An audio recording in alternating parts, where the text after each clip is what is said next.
sejam Z, W pertencentes ao conjunto dos números complexos C, tais que Z menos W é igual a menos 2 que multiplica pela raiz quadrada de 3 e W é diferente de zero. Se Z tem módulo 2 que multiplica pela raiz quadrada de 3 e W tem argumento π sexto, então a parte real de Z é igual a linha A, menos 2 que multiplica pela raiz quadrada de 3, a linha B, menos a raiz quadrada de 3, a linha C, 0, a linha D, raiz quadrada de 3 e a linha E, 2 que multiplica pela raiz quadrada de 3. Portanto, estamos perante um exercício sobre números complexos. Para solucioná-lo, vamos começar por recordar duas representações dos números complexos. A primeira fórmula retrata a representação algébrica de um número complexo e a segunda, a representação trigonométrica deste mesmo número complexo. Z é igual a mais BI, Z é igual a R, módulo deste número complexo, que multiplica pelo cosseno do argumento alfa mais I seno deste argumento alfa. Então, isto que vamos fazer, uma vez que aqui eu tenho duas equações, ok? Aqui eu tenho duas considerações, então vou considerar como um sistema de duas equações, onde a primeira é dada por Z menos W igual a menos 2 que multiplica pela raiz quadrada de 3, e a segunda diz que W tem que ser diferente de zero. É apenas uma consideração, tá? Mas nós devemos excluir os valores que tornam W zero. Módulo do primeiro número complexo, vou chamar de R1, igual a 2 que multiplica pela raiz quadrada de 3, e o argumento do segundo número complexo, W, é igual a π sexto. Em diante, vou escrever esses dois números complexos na forma trigonométrica. Então, Z é igual a R1, tudo isso que multiplica pelo cosseno de alfa, mais I seno de alfa. R1 é igual a 2 que multiplica pela raiz quadrada de 3, então vou substituir. Daí que o número complexo Z, na forma trigonométrica, é dado por Z igual a 2 que multiplica pela raiz quadrada de 3. Tudo isso que multiplica pelo cosseno de alfa mais I seno de alfa. Em diante, faço a mesma coisa para o número complexo W. Então, W é igual ao módulo R2, tudo isso que multiplica pelo cosseno de beta mais I seno de beta. Não temos R2, mas nós temos o argumento, π sexto. Então, substituo, obtenho que o número complexo W, na forma trigonométrica, é igual a R2, tudo isso que multiplica pelo cosseno de π sexto mais I seno de π sexto. Ok, como é que eu vou determinar a parte real do número complexo Z? Primeiro eu preciso determinar o módulo do número complexo W, uma vez que eu já tenho o argumento do número complexo W, então vou substituir a representação do número complexo W na forma trigonométrica e a representação do número complexo Z na forma trigonométrica na expressão inicial, aqui nessa expressão. Isto vai me permitir encontrar o módulo do número complexo W, neste caso R2, depois substituir numa das equações para encontrar o argumento do número complexo Z. E encontrado o argumento do número complexo Z, já terei como determinar a parte real de Z. Então, isto é que eu faço em diante. Vou resolver esta equação complexa. Então, vou substituir inicialmente essas duas expressões. Então, digo que Z é igual a 2, que multiplica pela raiz quadrada de 3, tudo isso que multiplica pelo cosseno de alfa mais I seno de alfa, menos W, né? W é essa expressão, nesse caso R2, tudo isso que multiplica pelo cosseno de π sexto mais I seno de π sexto, isto é igual a menos 2 que multiplica pela raiz quadrada de 3. Em diante, aplico a distributiva, não é? Essa expressão com esta, essa expressão com esta e assim sucessivamente. Depois vou associar a parte real com a parte real e a parte imaginária com a parte imaginária. Sempre que nós estivermos a resolver uma equação complexa, nós devemos igualar a parte real com a parte real e a parte imaginária com a parte imaginária. Por isso é que teremos sempre uma transformação da expressão dada nesse contexto ou obtida num sistema de duas equações, onde a primeira vai ser representada pela parte real e a segunda pela parte imaginária. Então, isso que eu vou fazer, vou agrupar as partes. Essa expressão vezes essa vai dar esta, 2 raiz quadrada de 3 cosseno de alfa. Essa expressão vezes essa cosseno de π sexto é igual a cosseno de 30 graus, e cosseno de 30 graus é igual a raiz quadrada de 3 sobre 2. E seno de π sexto é igual a 1 meio. Então, ao multiplicar R2 por raiz quadrada de 3 sobre 2, obtenho essa expressão, sinal negativo, mas vou evidenciar I, evidenciando I, terei essa expressão vezes seno, menos R2 vezes 1 meio. Então caio nessa expressão. Isso é igual a menos 2 raiz quadrada de 3. Em diante, caio num sistema de duas equações. Isto é, a parte real vai ser igualada com a parte real e a parte imaginária com a parte imaginária. À direita nós temos o número complexo real puro, pois a parte imaginária é zero. Depois, esta raiz quadrada de 3 podemos cortar, né? Posso evidenciar, depois passar a dividir no membro direito, isso vai dar 1, então posso cortar. E, por conseguinte, multiplico a primeira equação por menos 2 e a segunda por 2. E obtenho a seguinte expressão. R2 menos 4 cosseno de alfa igual a 4 e R2 igual a 4 raiz quadrada de 3 seno de alfa. Aqui, depois de multiplicado por 2, posso isolar R2. Tendo R2, a expressão de R2, vou substituir na primeira equação e assim vou poder calcular o argumento alfa. Então, obtenho a seguinte equação. 4 raiz quadrada de 3 seno de alfa menos 4 cosseno de alfa é igual a 4. Vou dividir toda essa expressão por 8 e obtenho raiz quadrada de 3 que divide por 2 seno de alfa menos 1 meio cosseno de alfa é igual a 1 meio. Aqui, raiz quadrada de 3 sobre 2 e 1 meio podemos substituir pelo cosseno e seno de π sexto, pois o cosseno de π sexto é igual a raiz quadrada de 3 sobre 2 e o seno de π sexto é 1 meio. Então, vou substituir esses dois valores pelo cosseno de π sexto e o seno de π sexto. Este desenvolvimento corresponde ao seno cujo arco é a diferença de duas expressões. Ou seja, é o seno de alfa menos π sexto. Quando se desenvolverem essa expressão, vamos cair aqui. Daí que seno de alfa menos π sexto igual a 1 meio, que vocês vão no círculo trigonométrico, vão procurar onde é que o seno é igual a 1 meio. O seno é igual a 1 meio, positivo no primeiro e segundo quadrante. Então, os ângulos são π sexto e 5π sexto. Daí que eu terei esse conjunto de soluções. Ou esta solução, este conjunto de solução, ou este conjunto de solução. Então, seno de alfa menos π sexto é igual a seno de π sexto. Ou seno de alfa menos π sexto é igual a seno de 5π sexto. Quer dizer, um dos conjuntos. Então, quando é que isso é verdade? Essa igualdade é verdadeira se somente se os argumentos, os arcos, forem iguais. Então, vou considerar apenas os arcos, vou igualar os arcos, sem o número de volta, porque eu preciso apenas calcular, não é, os arcos que satisfazem esse sistema de duas equações. Então, tenho alfa menos π sexto igual a π sexto e alfa menos π sexto igual a 5π sexto. Isolando alfa, isto implica que alfa é igual a π terço ou alfa é igual a π. Vamos agora saber quais dos arcos satisfaz, tá, este sistema de equações. Para alfa igual a π terço, isso implica que, vamos lá, R2 menos cosseno de π terço é 1 meio, então 4 sobre 2 é igual a 4. E R2 é igual a 4 raiz quadrada de 3 vezes seno de π terço é igual a raiz quadrada de 3 sobre 2. Então, isto implica que R2 é igual a 6 e R2 é igual a 6. Substituindo R2 aqui neste número complexo W, vamos lá saber se o número complexo W será diferente de zero. Aqui nós temos 6, claro. Este é um valor diferente de zero, valor diferente de zero, valor diferente de zero. Então, W é diferente de zero para este argumento. Se o número complexo Z tiver argumento π terço, então W é diferente de zero. E esta equação é verificável. Vamos agora para alfa igual a π. Para alfa igual a π, isto implica que R2 mais 4 igual a 4. Aqui vai dar menos 1, né? Menos 1 vezes menos 4 vai dar 4. E aqui π vai dar 0. Então, R2 é igual a 0. R2 igual a 0, o número complexo W vai ser igual a 0. E pela condição, nós temos que o número complexo W tem que ser diferente de 0. Daí que o argumento que nós vamos considerar é o argumento π terço. Então, o argumento do número complexo Z é igual a π terço. Substituindo nesta expressão, teremos que Z é igual a 2, que multiplica pela quadrada de 3, tudo isso que multiplica pelo cosseno de π terço, mais I seno de π terço. Transformando esse número complexo da forma trigonométrica na forma algébrica, nós teremos, aqui vai dar 1 meio e aqui raiz quadrada de 3 sobre 2. É só multiplicarmos e obteremos que Z é igual a raiz quadrada de 3 mais 3i. Olhando aqui, nós temos a parte real e a parte imaginária.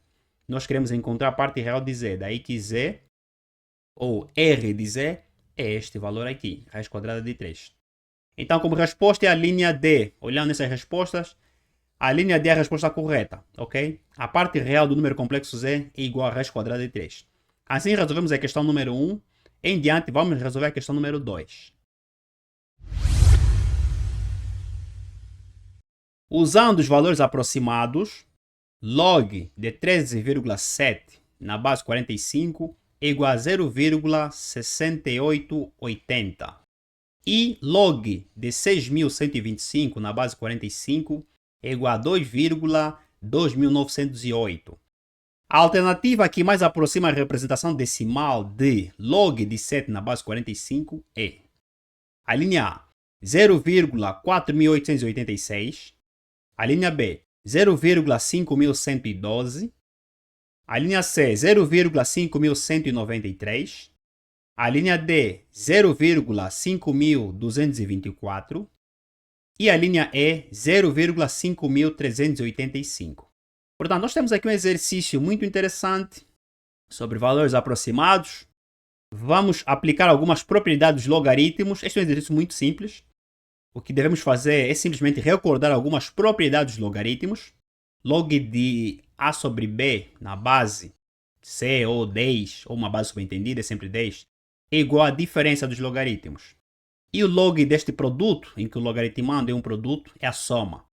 Log de expoente n na base B, este n desse, não é? E o A deve estar em módulo, pois A tem que ser maior que 0. É igual a n log do módulo de A na base B. Isso é que vamos fazer, mas antes vamos transformar os números decimais em fracionários. Tá? Aqui 13,72 é o número decimal, vamos transformar em uma fração para depois aplicar esta propriedade. Então, log de 13,72 na base 45 é igual a log de... Aqui, para transformar este número decimal em número fracionário é trivial. Representamos o valor sem a vírgula e dividimos pela quantidade de casas após a vírgula, sendo em cada quantidade equivale a 10. Então, 10 vezes 10 vai dar 100. Vai ser todo este valor dividido por 100. De 13,72 sobre 100, portanto, 1.372 sobre 100 na base 45, igual a este valor, é o valor dado. Em diante, vou aplicar esta primeira propriedade. Isto implica que log de 1.372 na base 45 menos, ok? Log de 100 na base 45 é igual a este valor. Em diante, vou trabalhar só com essa expressão à direita. 1.372, posso fazer a decomposição, ok? Vou decompor e depois transformar em produto de duas expressões. 100, faço a mesma coisa. Então, decompondo esses valores, vocês façam isso no rascunho, eu já fiz em casa. Façam no rascunho. Vamos fazer a decomposição por 2, depois por 7 aqui. Aqui vão fazer a decomposição por 2, depois por 5. E vão cair nessa expressão. Quer dizer que 1.372 é igual a 7 expoente 3 vezes 2 expoente 2. E 100 é igual a 5 ao quadrado vezes 2 ao quadrado. Em diante, caio nessa expressão, menos essa expressão. Aqui, mais uma vez, vou aplicar uma propriedade dos logaritmos, esta propriedade aqui. Okay? Vou transformar este produto, né? Este logaritmo, cujo logaritmando é este produto, em soma de dois logaritmos. A base é a mesma. Então, obtenho a seguinte expressão. Log, aqui teria log de 7 expoente 3 na base 45. Depois, aplico esta propriedade. 3, que é o expoente do logaritmando, passa como índice. 7 é um número positivo, então o módulo deste número positivo vai ser ele mesmo. Então, 3 log de 7 na base 45, mais 2 log de 2 na base 45, menos, aqui faço a mesma coisa, 2 log de 5 na base 45, menos 2 log de 2 na base 45 é igual a este valor decimal. Em diante, vou simplificar as expressões simétricas. Esta é simétrica a esta, então corto. E obtenho a seguinte expressão, 3 log de 7 na base 45, menos 2 log de 5 na base 45, é igual a este valor decimal. Então, igualo log de 7 na base 45 por m, e log de 5 na base 45 por n. Substituindo a expressão obtida, obtenho o seguinte, passo o pionagem, 3m menos 2n é igual a 0,6880, e vou considerar esta expressão como sendo a equação 1.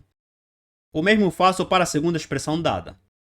Vou decompor o 6.125 e obtenho a seguinte expressão. Log de 6.125 na base 45 é igual a log de 7 ao quadrado vezes 5 ao cubo, na base 45, e igual a 2,2908.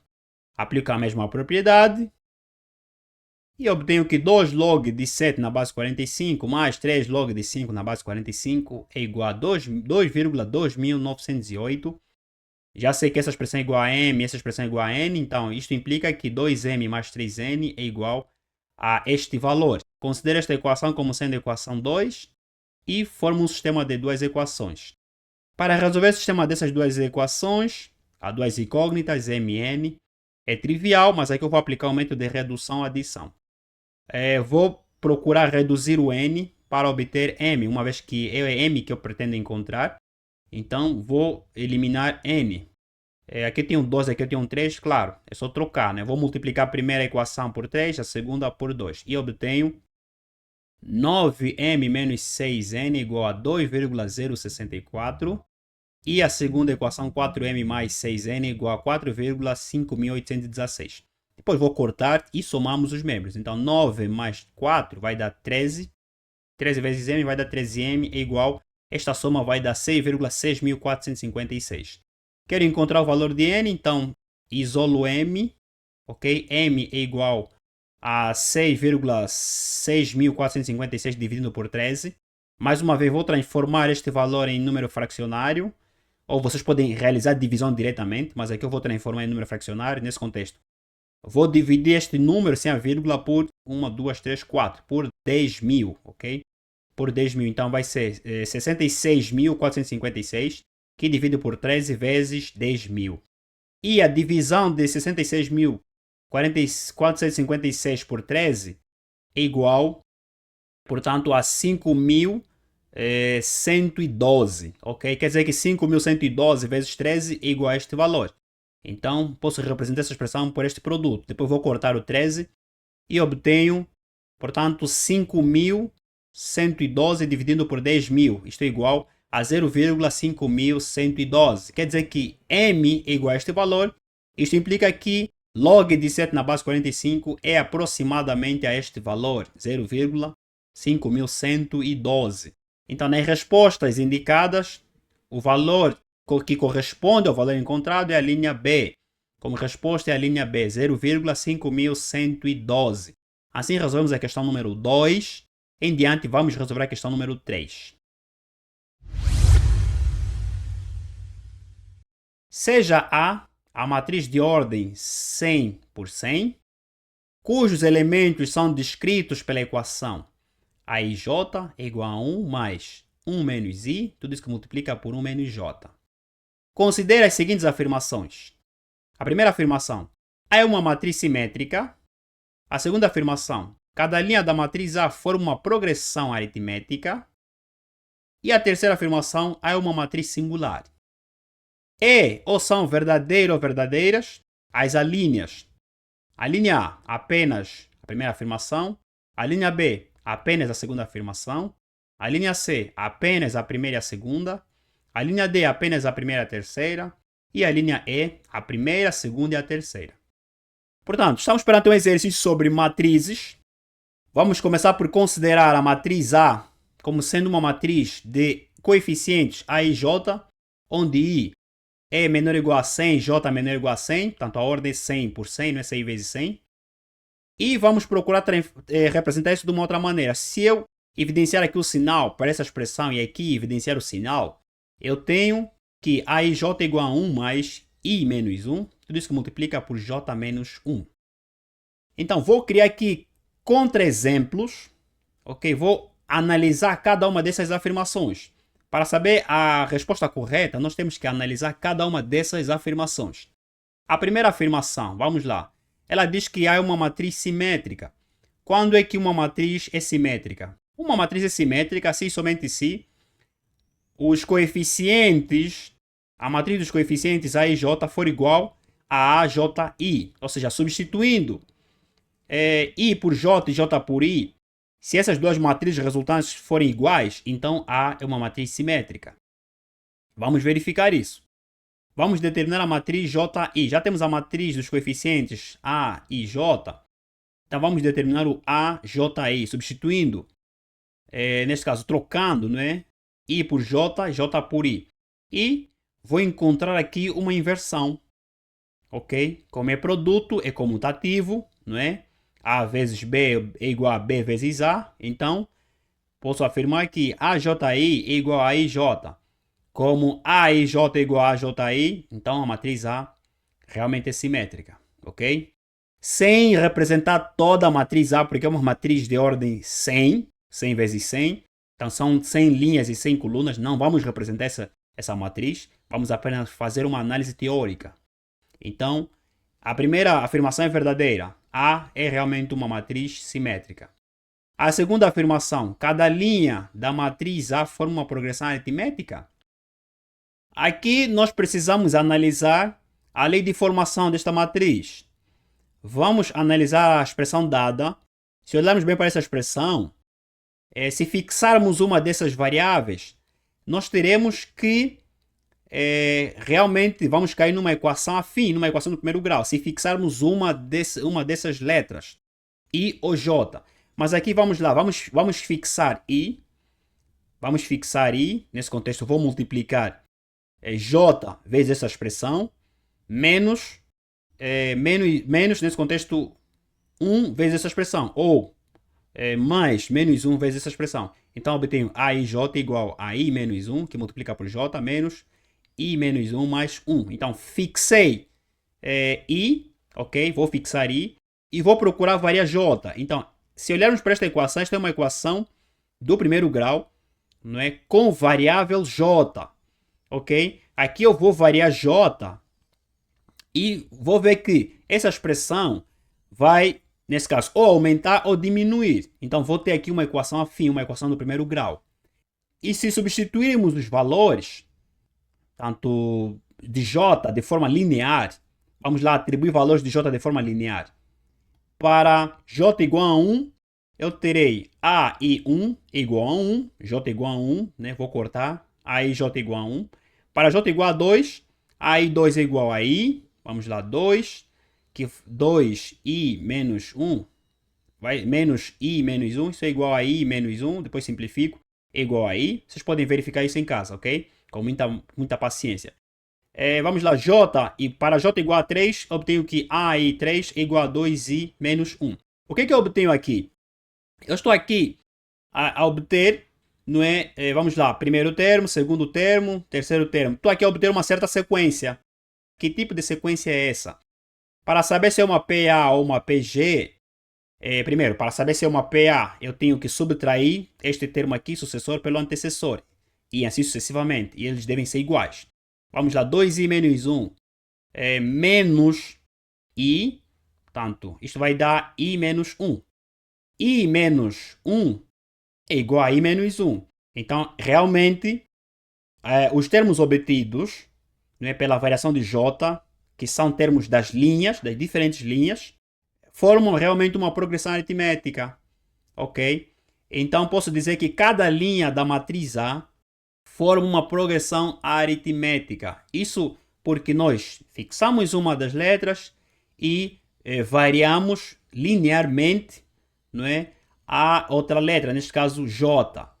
E podemos dizer que sim, uma vez que a razão é igual a I menos 1 desses termos obtidos, ao variar J, sim, a segunda afirmação é verdadeira. Tá? Cada linha da matriz A, dada por a matriz desses coeficientes, a IJ, forma uma progressão aritmética. Então, é verdadeira. A terceira e última afirmação. Será que a matriz A é uma matriz singular? Então, se o determinante de A for igual a 0, então não teremos como encontrar a matriz inversa de A e vamos dizer que A é singular. Vou considerar aqui a matriz A, vou substituir os coeficientes, a IJ, pelos valores correspondentes e obtenho a matriz A desta natureza. Se virmos bem, nós temos que a primeira linha é 1, 1, 1, 1 até n, a segunda linha 1, 2, 3, 4 até n, a terceira 1, 3, 5, 7 até n e assim sucessivamente. O que é que nós estamos a observar aqui? A primeira coluna ela é constante, a segunda está a variar, ok? A terceira idem e a quarta idem, mas vamos analisar nas linhas. Se numa matriz encontrarmos apenas uma linha nula, uma coluna nula, então o determinante desta matriz será nula. Ou, se encontrarmos duas ou três linhas paralelas, cujas diferenças dos termos são iguais, não é constante, então o determinante também é igual a zero. Vamos lá olhar na segunda linha. Se olharmos na segunda linha, nós temos 1, 2, 3, 4, depois vamos encontrar 5, 6, 7, 8, até n. Qual é a variação desses termos da segunda linha? É de 1, ok? Então aqui na segunda linha nós temos uma progressão aritmética de razão 1. Na terceira linha temos uma progressão aritmética de razão 2, tá? 3 menos 1, 2, 5 menos 3, 2. E aqui vamos ter, e assim sucessivamente, vamos ter uma progressão aritmética de razão 3 e assim sucessivamente. Então, se nós tivermos pelo menos 3 linhas cujos elementos formam uma progressão aritmética, então o determinante desta matriz é nula. Ok? Vocês podem verificar isso com muita facilidade. Teoricamente, verificamos, não é, as três afirmações e vimos que todas elas são verdadeiras. Então, a linha, de acordo com esta lei de formação, a primeira afirmação dizendo que A é uma matriz simétrica, sim. A segunda, cada linha da matriz A forma uma progressão aritmética, sim. E a terceira, A é uma matriz singular, pois o determinante é igual a zero. Então, a opção correta é a linha E. Assim, resolvemos a questão número 3. A linha E é a resposta desta questão. Em diante, vamos resolver a questão número 4. Os vértices de um polígono são todos números complexos, não nulos, que satisfazem a equação. I que multiplica por z ao quadrado é igual a 2 vezes o conjugado de z. A área desse polígono é a linha A, raiz quadrada de 3, a linha B, 2 que multiplica pela raiz quadrada de 3, a linha C, 3 que multiplica pela raiz quadrada de 3, a linha D, 4 que multiplica pela raiz quadrada de 3 e a linha E, 5 que multiplica pela raiz quadrada de 3. Portanto, este é um exercício muito interessante. Aqui houve uma combinação, não é, entre polígonos e números complexos. Vamos lá, geometria plana e números complexos. E vamos tentar resolver isso de uma forma muito simples. Vamos primeiramente recordar algumas fórmulas de números complexos. A fórmula trigonométrica do número complexo, a fórmula exponencial cis, não é? Aqui a fórmula exponencial cis. O módulo do conjugado do número complexo é o módulo do número complexo, tá? São iguais esses módulos. Z vezes o seu conjugado é igual ao módulo ao quadrado, ok? Aqui, o conjugado de cis de alfa é igual a cis de menos alfa. Então, são essas propriedades, essas fórmulas que nós vamos utilizar para resolver esse exercício. Depois, vamos formar um polígono e depois de formado o polígono, vamos achar a área deste polígono. Então, por isso é que eu fiz aqui referência que esta é uma combinação de conceitos de números complexos e geometria plana. Então, vamos lá. Vou aplicar módulo em ambos os membros. Módulo de i vezes i ao quadrado é igual ao módulo de 2 é 2, vezes módulo do conjugado de z. Aqui, o módulo de um produto é o produto dos módulos. Então, módulo de i vezes módulo de z ao quadrado é igual a 2. Já fiz referência aqui, o módulo do conjugado de z é o módulo de z. Depois, módulo de i, este número complexo i, que é um número complexo imaginário puro, é igual a 1. Okay? Isso é determinado pela fórmula. R é igual a raiz quadrada de a ao quadrado mais b ao quadrado. Então, a é 0, b é 1, então 1 ao quadrado é 1. Sabendo que o módulo de i é igual a 1, isto implica que essa expressão está aqui a somar para subtrair. Depois vou evidenciar o módulo de z. O módulo de z é tudo isso que multiplica pelo módulo de z menos 2 igual a 0.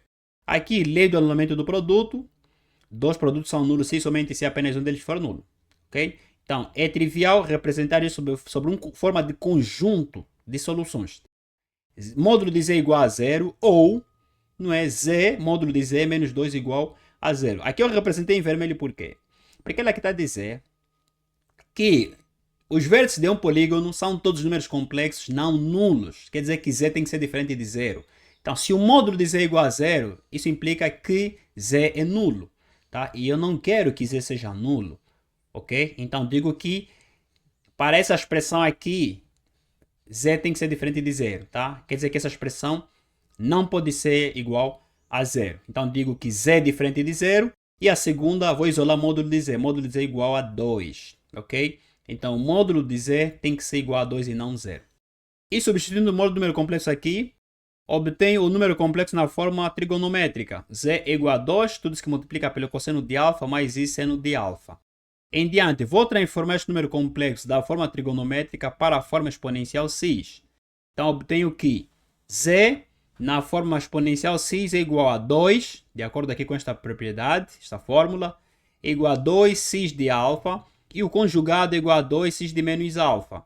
E z ao quadrado, substituindo aqui 2, 2 e aqui 2, obtenho que z ao quadrado é igual a 4x de 2 alfa. É só substituir aqui ou então aplicar esta propriedade.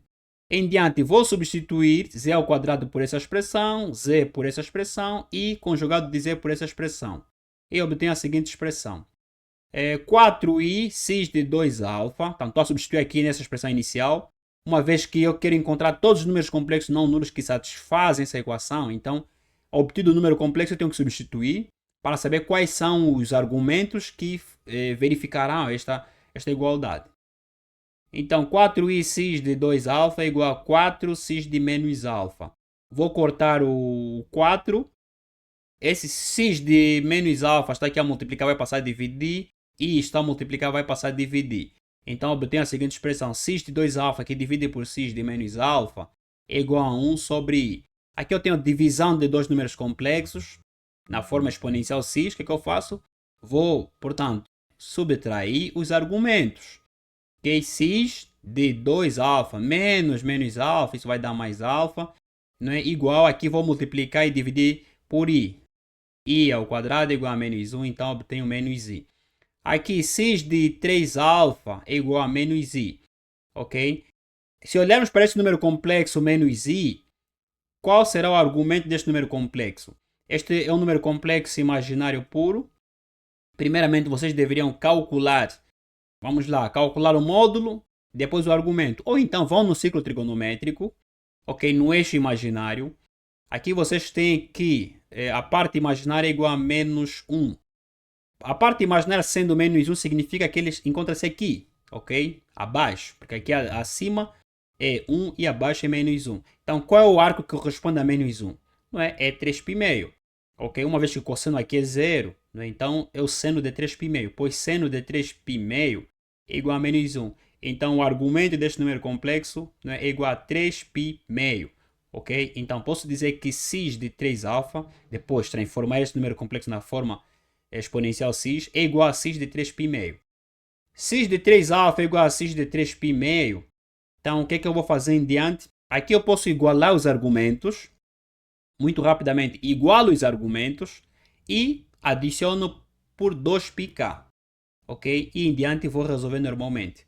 Mas posso aplicar uma outra abordagem. Vou transformar este número complexo da forma exponencial x na forma trigonométrica. E cai nessa expressão. Aqui é uma equação complexa. Vou igualar a parte real com a parte real, a parte imaginária com a parte imaginária. E obtenho esse sistema de duas equações. Então, cosseno de 3 alfa é igual a 0. Seno de 3 alfa é igual a menos 1. Em diante, aqui eu já sei que cosseno de 3 alfa é igual a 0. A solução é π mais πk. E aqui eu tenho que a solução, não é, 3 alfa é igual a 3π mais 2πl. Para k, l pertencente a z. Se olharmos para essas duas soluções, esses dois conjuntos de soluções, o segundo conjunto é trivial. Resta-me simplesmente analisar o segundo conjunto de solução, porque já engloba o primeiro. Aqui depois eu isolei alfa, né, o argumento alfa, e caí nessa expressão. Esta solução já é uma solução que engloba a primeira, então vou analisar apenas o segundo conjunto de solução. Okay? Vou atribuir certos valores de L, okay? Para saber quais dos argumentos realmente verificarão a expressão dada. Então, para L igual a 0, isso implica que alfa é igual a π meio, L é um número inteiro, ok? Então, para L igual a 0, alfa é igual a π meio. E substituindo π meio aqui, π meio, e obtenho o quê? Aqui vai dar 0, aqui vai dar 1, então 2i. ok? Então z é igual a 2i. Substituindo 2i aqui, vocês verão que essa expressão à esquerda é igual à expressão à direita. Vamos lá, 2i, isso vai dar 4i ao quadrado, então vai dar menos 4i. Aqui o conjugado de 2i é menos 2i, então vai dar menos 4i. Menos 4i é igual a menos 4i. Então, este argumento verifica. Para L igual a 1, isto implica que α é igual a 7π sexto. Vamos lá, L igual a 1 aqui, depois acha o mínimo múltiplo comum e encontrar 7π sexto. Substituindo 7π sexto aqui, 7π sexto é um ângulo de que quadrante? Vamos lá, é do terceiro quadrante. Então, cosseno e seno são negativos, tá? Então, vamos lá, raiz quadrada de 3 sobre... menos raiz quadrada de 3 sobre 2, aqui menos 1 meio. E vocês vão cair aqui depois de multiplicar por 2. Menos raiz quadrada de 3 menos i. Vamos continuar a atribuir. Para L igual a 2, teremos como argumento igual a 11π sexto. E substituindo, aqui teremos menos raiz quadrada de 3 menos i. O que é que nós estamos a observar? Estamos a observar aqui, vamos lá, para L igual a 1 e para L igual a 2 são iguais. Ok? Isso é muito interessante. Encontramos dois números complexos iguais. E para L igual a 0 temos um número complexo imaginário puro. Okay? Então nós temos aí um ponto, depois temos um outro ponto. Muito bem. Vamos continuar. Vamos agora atribuir valores negativos. Para L igual a menos 1, isto implica que α é igual a menos π sexto. Vamos encontrar um novo número complexo, né? Z igual a raiz quadrada de 3 menos i. Para L igual a menos 2, isto implica que α é igual a menos 5π sexto. Vamos encontrar o mesmo valor que nós encontramos anteriormente. Para L igual a menos 3, vamos encontrar menos 3π meio. Substituindo, teremos Z igual a 2i. Interessante. Agora sim, nós temos, vamos lá, esses 1, 2, 3 são valores iguais, então é um único ponto. Vamos lá, um ponto com coordenadas menos raiz quadrada de 3 e menos 1. Aqui nós temos um outro ponto, 0 e 2. E aqui nós temos um outro ponto, ok? Raiz quadrada de 3 e menos i. Qual é o polígono formado, não é, que possui 3 vértices? Como é que se chama esse polígono com 3 vértices? Claro, é um triângulo, ok? Mas é um triângulo, que tipo de triângulo? É um triângulo equilátero. Só pode ser um triângulo equilátero. Porque se ele possui 3 vértices e depois nós vamos ver que esses vértices vão se repetindo na medida que nós vamos atribuindo valores de L, então o polígono formado aqui só pode ser um triângulo equilátero. No caso de dúvida, vocês podem verificar, representem graficamente. Vamos lá representar isso graficamente. No GeoGebra, vocês, claro, né? Na prova vocês não terão GeoGebra, então terão que fazer mesmo no rascunho. Represente esses pontos graficamente. Tem um eixo imaginário, tem um eixo real. Aqui, primeiro ponto, podem considerar este como sendo o primeiro ponto. Este ponto A, ponto B e ponto C. E se vocês virem bem, essa distância daqui para cá vai ser raiz quadrada de 3 em módulo. Essa distância é raiz quadrada de 3, então a soma vai dar 2 raiz quadrada de 3. Ok? Então, se isso é um triângulo equilátero, claro que as distâncias serão iguais, ok? E como é que nós podemos calcular a altura? Claro, a altura é aplicando o teorema de Pitágoras, tá? Então, a área deste polígono vai ser a base vezes a altura sobre 2. Aplicando o teorema de Pitágoras, vocês poderão calcular a altura. Daí que a área é ABC é igual a B vezes a altura, a base vezes a altura sobre 2. A base é 2 raiz quadrada de 3 e a altura é 3. Então, posso cortar. Daí que a área deste polígono formado é igual a 3 raiz quadrada de 3. Como resposta, a linha C. Assim resolvemos a questão número 4. Em diante, vamos resolver a questão número 5. Uma circunferência é dividida em 6 partes iguais pelos pontos A, B, C, D, E e F, designados nessa ordem. Os pontos A, C, E são vértices de um triângulo equilátero. Os pontos B, D, F são vértices de um segundo triângulo equilátero. A sobreposição desses dois triângulos define uma estrela de 6 pontas denominada hexagrama. Se a área desse hexagrama é 25 vezes a raiz quadrada de 3 cm², então a área do quadrado inscrito na circunferência mede, a linha A, 10 cm², A linha B, 25 centímetros quadrados. A linha C, 40 centímetros quadrados. A linha D, 50 centímetros quadrados.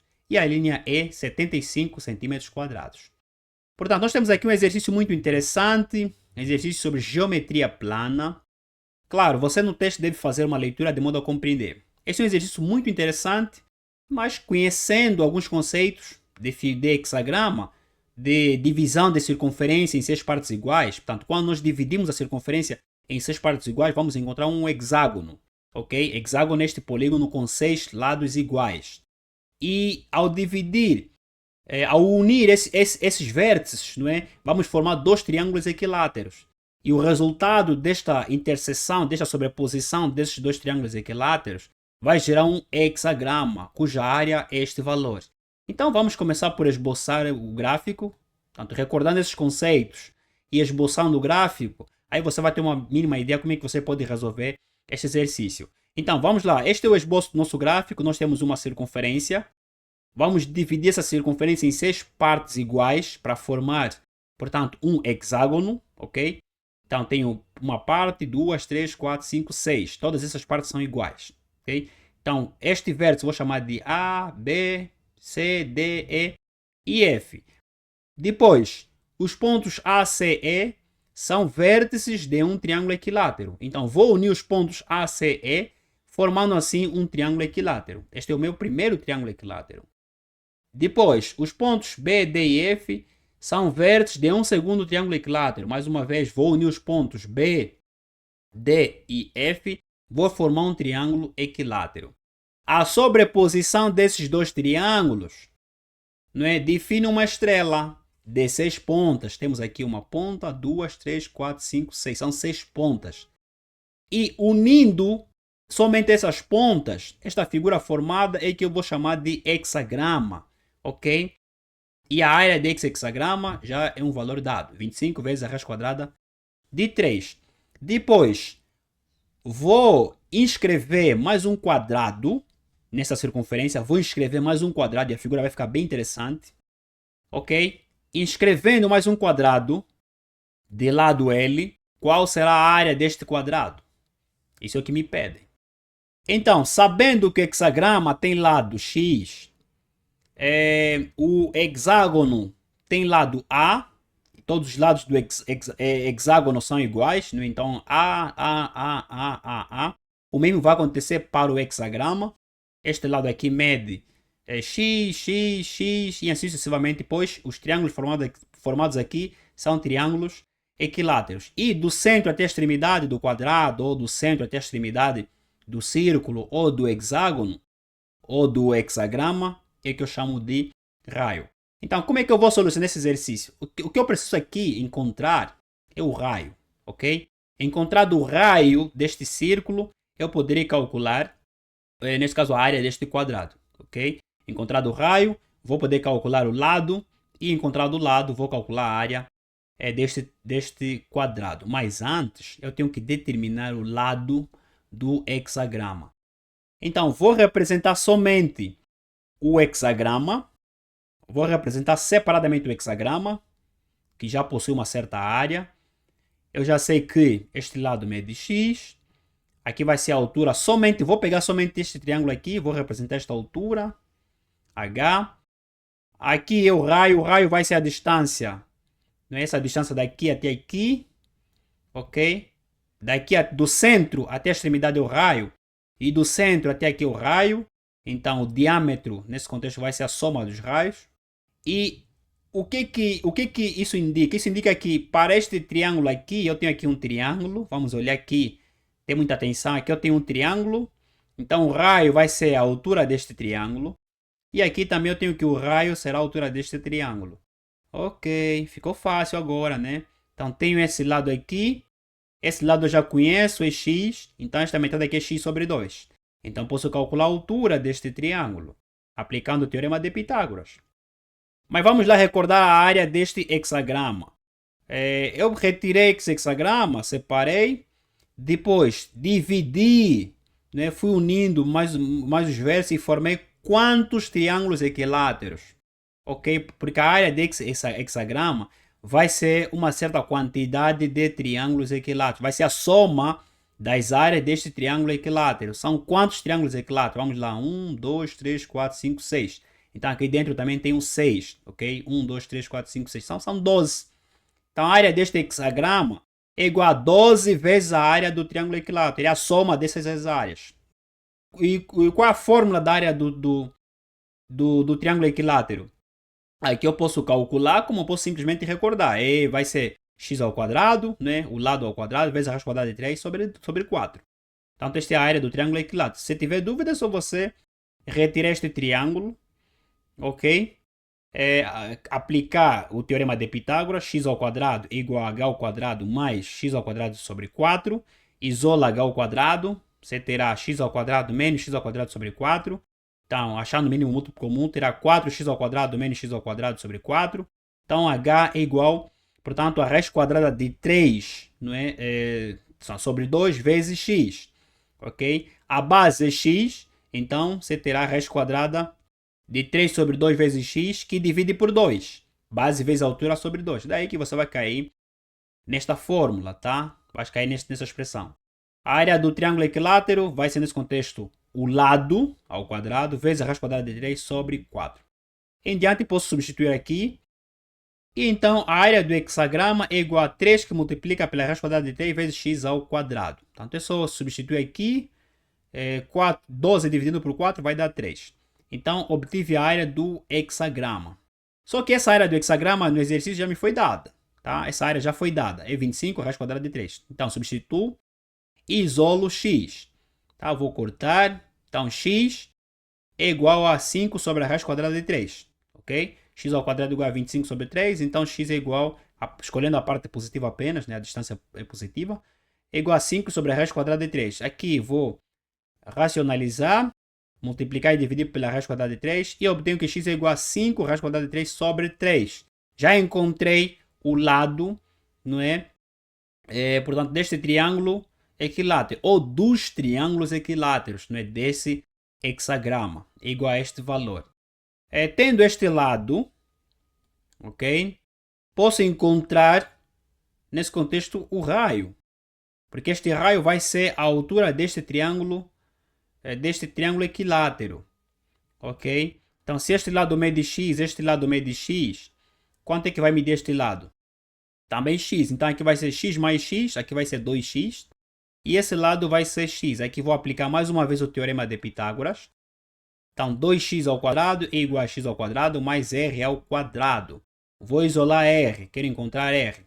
Daí que r ao quadrado é igual a 4x ao quadrado menos x ao quadrado. Então, r ao quadrado é igual a 3x ao quadrado. Isolando r, r é igual a raiz quadrada de 3 vezes x. X é este valor. Então, já encontrei o raio.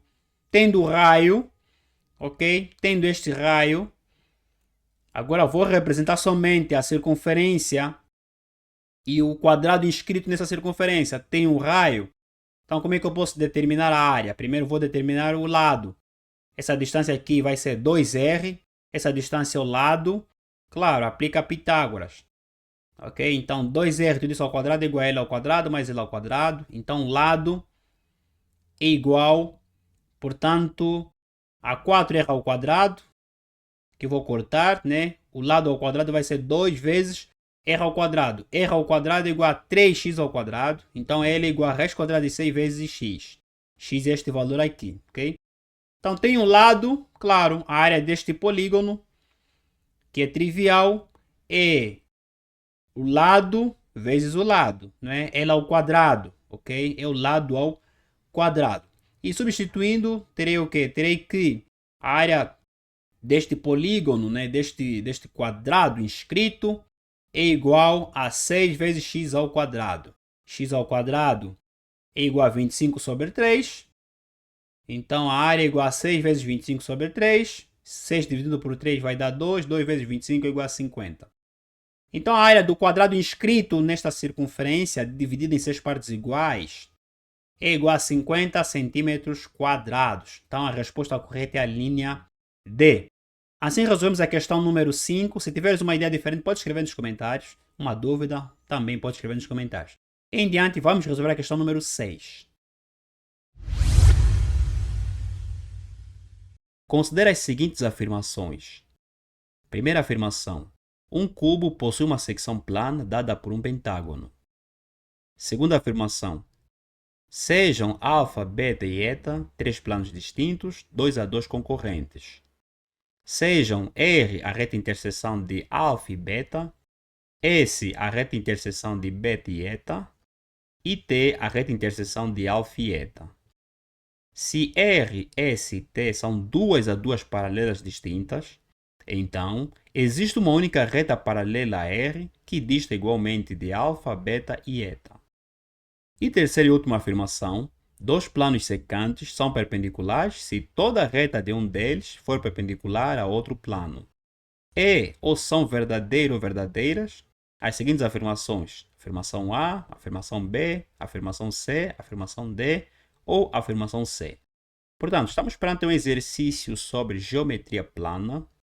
E nós precisamos fazer aqui uma análise de cada uma dessas afirmações, criarmos contra-exemplos, de modo a verificar, nesse contexto, se essas afirmações ou quais dessas afirmações serão verdadeiras. Então, vamos começar por analisar a primeira afirmação, criando um certo contra-exemplo. Vamos lá, a primeira afirmação, vamos representar este cubo e saber se este cubo possui uma secção plana por um pentágono. Normalmente essa secção plana é formada quando estamos a falar de cortes, quando nós cortamos este cubo por um certo plano. Ao cortarmos este cubo por um plano, claro, gera uma certa secção. E esta secção é um polígono. Este polígono pode ser um polígono de N lados.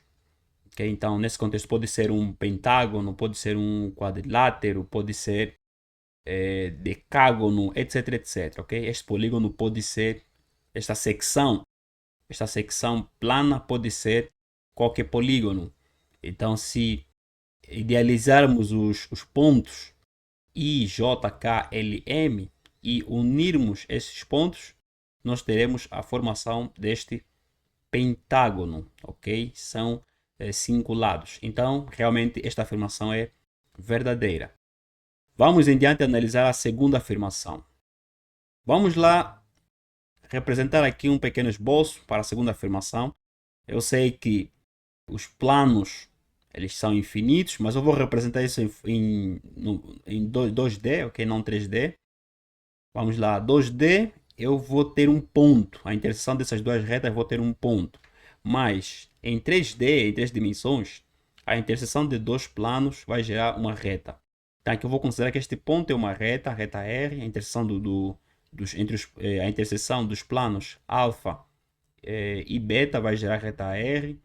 A interseção dos planos beta e eta vai gerar reta S. E a interseção dos planos alfa e eta vai gerar reta T. E essas três retas são duas paralelas distintas. Será que eu terei apenas uma única reta paralela a essa reta R que vai ser equidistante aos planos alfa, beta e eta? Evidentemente não. Não teria apenas uma única reta paralela a R. Eu terei várias retas. Posso considerar, não é, o centro deste, vamos lá, o incentro deste polígono resultante, porque a interseção gerou esta figura, um triângulo, não é? Então, uma das formas de eu visualizar o centro deste triângulo é por intermédio de um certo círculo. Então, vou inscrever um certo círculo e eu vou chamar que este centro do círculo inscrito vai se chamar de incentro. O círculo vai possuir um certo raio, ok? A distância do incentro até a extremidade vai ser o raio. Então, este incentro é um ponto equidistante aos planos, ok? É um ponto que se dista de igual modo aos planos alfa, beta e eta. Isto, na realidade, está a ser entendido como um ponto, mas aqui é uma reta. No espaço, eu vou entender isso como uma certa reta. E aqui, eu não terei apenas uma única reta. Que eu estou a considerar o incentro, ok? Mas eu posso considerar o ex-incentro. Tá? Se prolongarmos essas retas, eu posso considerar, não é, os ex-incentro, ok? E traçando vários círculos, eu terei que esses ex-incentros também serão equidistantes, tá, aos planos alfa, beta e eta. Ok? Então, não teria apenas uma única reta que vai ser equidistante aos planos. Terei várias retas, tendo em conta, não é, aos círculos que eu vou idealizar, e o centro desse círculo vou chamar de incentro. Se estiver fora do triângulo, vai ser ex-incentro. Né? Aqui nós podemos prolongar esta reta, não é? Traçar aqui mais um círculo, representar mais um círculo. Vamos ter, este será um ex-incentro a este, ok? Vou chamar de ex-incentro 2. Também será que terá a mesma distância. E aqui pode ser uma reta paralela, outra reta paralela, a reta R. Então, são várias retas paralelas, ok? Não existe apenas uma reta paralela à reta R que será equidistante aos planos. Então, podemos traçar várias retas. Então, essa afirmação é falsa, ok? Esta afirmação é falsa. É só vocês terem em conta a ideia de incentro e ex-incentro. A terceira e última afirmação: dois planos secantes são perpendiculares se toda a reta de um deles for perpendicular a outro plano. Não necessariamente, ok? Então, vamos lá tentar idealizar aqui, representar dois planos secantes, mas perpendiculares, quer dizer que o ângulo formado entre eles tem que ser igual a 90 graus. Temos o plano φ e o plano ômega. A interseção desses dois planos gera uma reta, vamos chamar de reta R. Vamos idealizar uma reta contida no plano ômega, a reta L, com uma inclinação θ. Olhando nesta figura, neste contra-exemplo, já podemos idealizar de que realmente esta afirmação é falsa, pois este ângulo aqui, o ângulo θ, pode variar de 0 até 180, o que significa que esta reta, se rotacionarmos esta reta poderá ser perpendicular, né, a um certo plano, poderá ser paralela a outro plano. Quer dizer que este ângulo poderá ser igual ou maior que 90 graus. Não necessariamente que esta reta, estando contida num dos planos, vai formar ou vai ser perpendicular a outro plano. Não necessariamente. Então ele pode ser perpendicular, como pode não ser perpendicular. Então vai depender do ângulo, né, da mesma, tá? Do ângulo de inclinação desta reta. Então esta afirmação é falsa, ok? E como resposta é a linha A. Apenas a primeira afirmação é verdadeira. Assim resolvemos a questão número 6. Em diante vamos resolver a questão número 7. Considere as matrizes. A matriz A é uma matriz quadrada de ordem 2 por 2, com os elementos raiz quadrada de 3 sobre 2, menos 1 meio, 1 meio e raiz quadrada de 3 sobre 2. A matriz B é uma matriz coluna de ordem 2 por 1, com os elementos raiz quadrada de 2 sobre 2 e raiz quadrada de 2 sobre 2. A matriz A de ordem 31 que multiplica pela matriz B é igual a, sendo o resultado deste produto dado nas alíneas A, B, C, D e E. E nós precisamos indicar apenas uma das alíneas. Então, estamos perante um exercício sobre matrizes. Nos foram dadas duas matrizes, uma quadrada e outra coluna. Então, aqui vamos introduzir conceitos de matriz de rotação. Vou considerar a matriz A como sendo uma matriz de rotação, pois a matriz de rotação é uma matriz quadrada. E a matriz A sendo uma matriz quadrada, com os elementos que representam cosseno ou seno de um certo arco, então vou considerar a matriz A como sendo uma matriz de rotação. A ideia da matriz de rotação, ela é uma matriz que tem o determinante igual a 1. Se nós multiplicarmos, acharmos o determinante dessa matriz, vai ter o determinante igual a 1. Então, a matriz A é realmente uma matriz de rotação. Normalmente usa-se essa matriz de rotação quando nós temos, portanto, um produto, não é, entre duas matrizes, sendo uma delas quadrada e a outra vetorial. Uma matriz coluna que vai ser entendido como um vetor.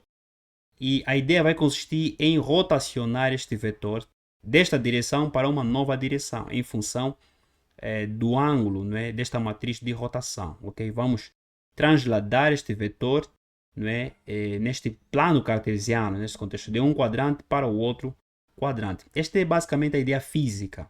Não é? Vocês poderiam achar a matriz de ordem 31, Primeiramente achem a matriz de ordem 2, de ordem 3, e assim sucessivamente, depois multiplicarem pela matriz B. Teriam o mesmo resultado.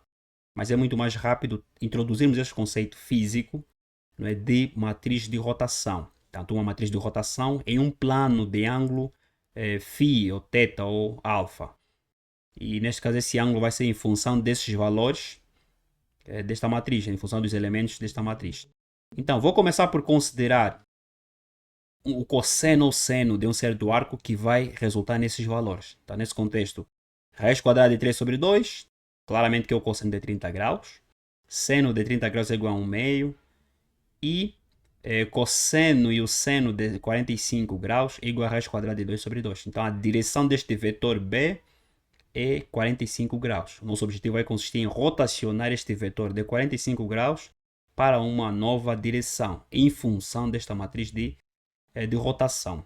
Então, vou começar por considerar a matriz A de θ é igual, nesse contexto, ao cosseno de θ, menos seno de θ, seno de θ, cosseno de θ. E a matriz B vou considerar B de φ com o cosseno e o seno de φ. θ é igual a 30 graus, tá? Porque substituindo vou voltar aqui. φ é igual a 45 graus. Ok, inicialmente vou achar a matriz de ordem 2, de modo a compreender o que vai dar a matriz de ordem 31. Vamos lá, a matriz de ordem 2 de θ é o produto das matrizes A de θ. Então, a matriz A de θ, a matriz A de θ, acha o produto. Okay? Linha multiplica por coluna, linha multiplica por coluna, depois linha multiplica por coluna, linha multiplica por coluna, e o resultado é só somarmos, tá? Então vamos cair neste resultado, ok? Este produto que vai ser cosseno de θ vezes cosseno de θ vai dar cosseno de θ ao quadrado. Aqui seno menos seno de θ vezes seno de θ vai dar menos seno de θ ao quadrado. Aqui vocês vão subtrair, né, ou aplicarem a fórmula, porque o cosseno ao quadrado de θ menos seno ao quadrado de θ, existe uma fórmula trigonométrica. Depois, seno de θ vezes cosseno de θ, mais cosseno de θ vezes seno de θ. Isso vai dar 2 seno de θ cosseno de θ. E sigam a mesma ideia, ok? Então vão cair nessa expressão. Aqui, como eu fiz referência, isso representa o cosseno de 2θ, o arco duplo cosseno. Aqui o arco duplo seno, seno de 2θ. Aqui, idem, seno de 2θ. E aqui, cosseno de 2θ.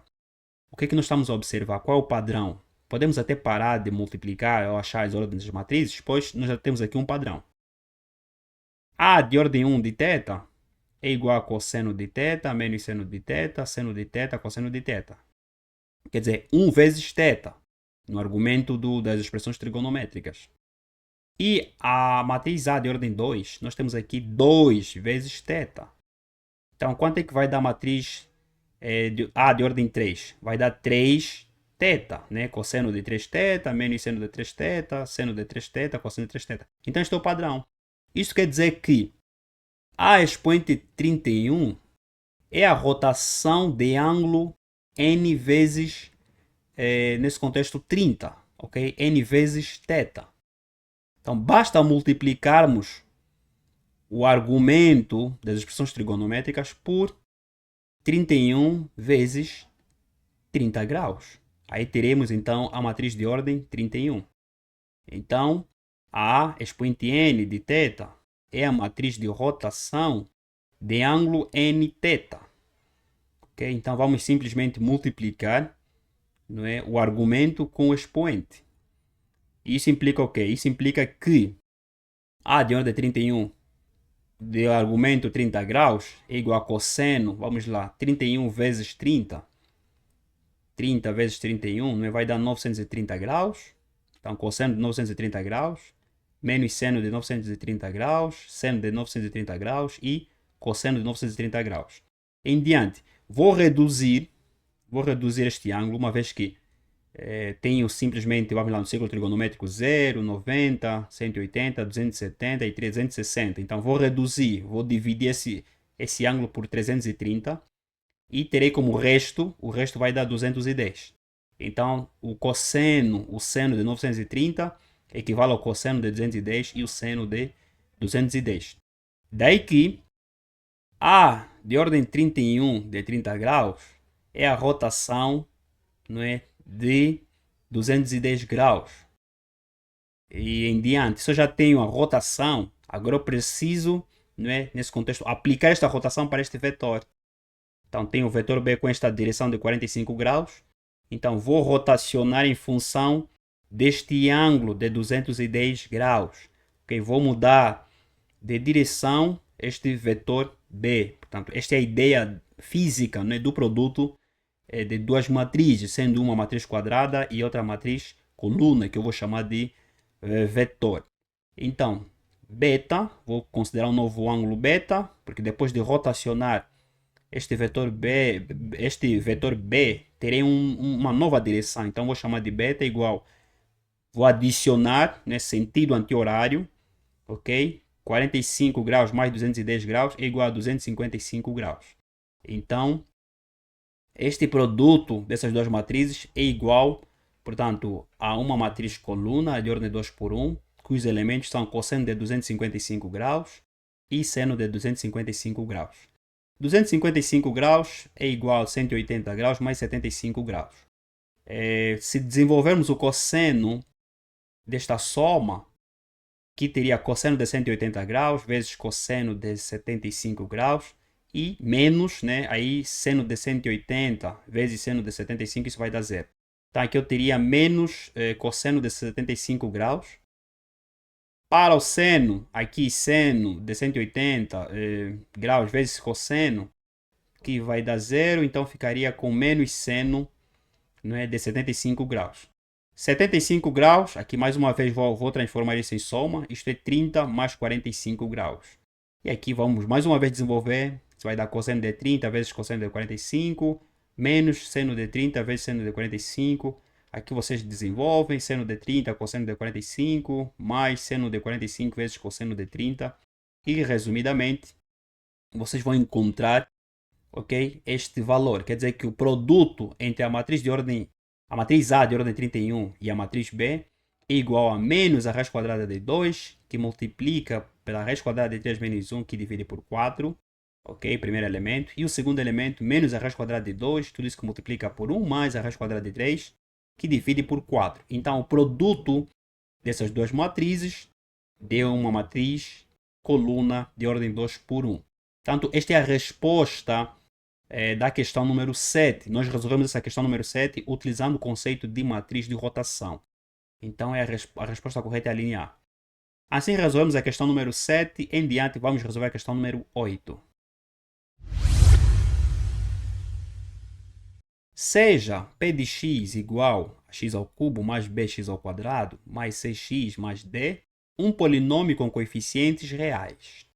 Se todas as raízes de P de x são reais e para todo x pertencente a R, P de 2 mais x é igual a menos P de 2 menos x, então o menor valor possível para P de 0 é a linha A, menos 10, a linha B, menos 8, a linha C, menos 6, a linha D, menos 4 e a linha E, menos 2.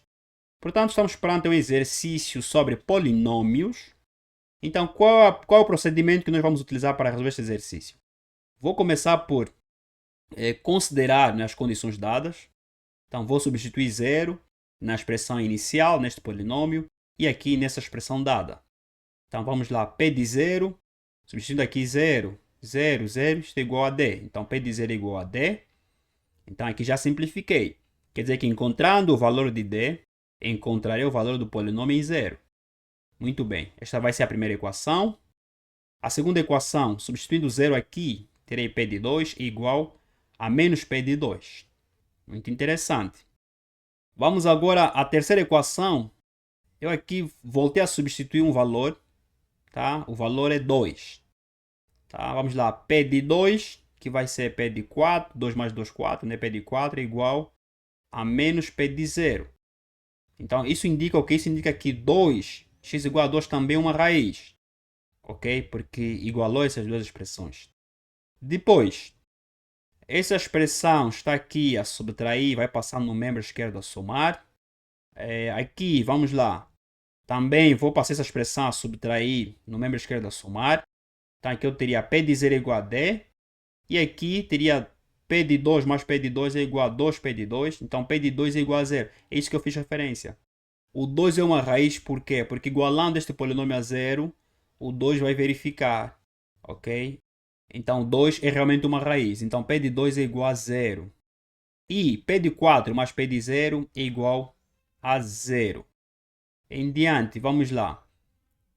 Substituo 2 no polinômio inicial e 4 no polinômio inicial. Então, obtenho P de 0 igual a D, a primeira equação.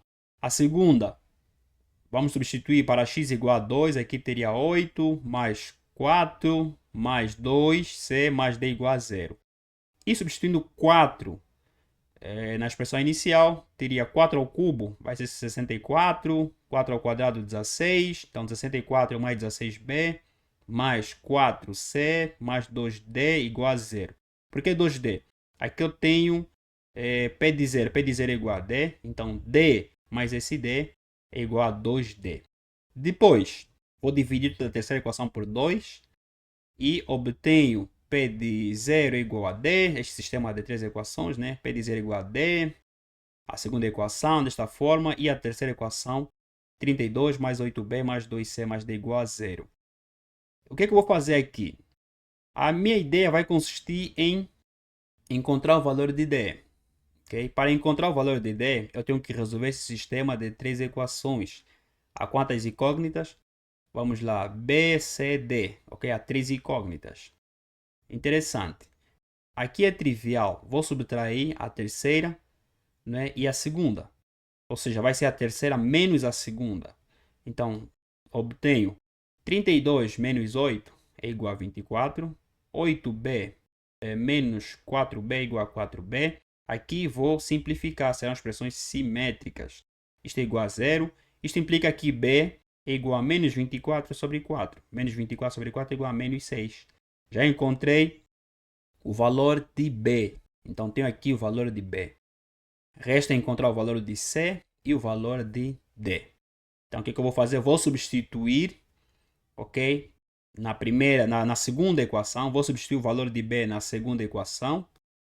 E obtenho 8 menos 24 mais 2C mais D igual a 0. Que 4 vezes menos 6, então vai dar menos 24. Aqui, 8 menos 24, isso vai dar menos 16. Mais 2C mais D igual a 0. Vou isolar C. Então, 2C é igual a 16, né? Menos D. Depois, vou dividir por 2. Nesse contexto, para isolar C. Então, C é igual a 16 sobre 2 vai dar 8 menos D sobre 2. Então, encontrei a expressão de C.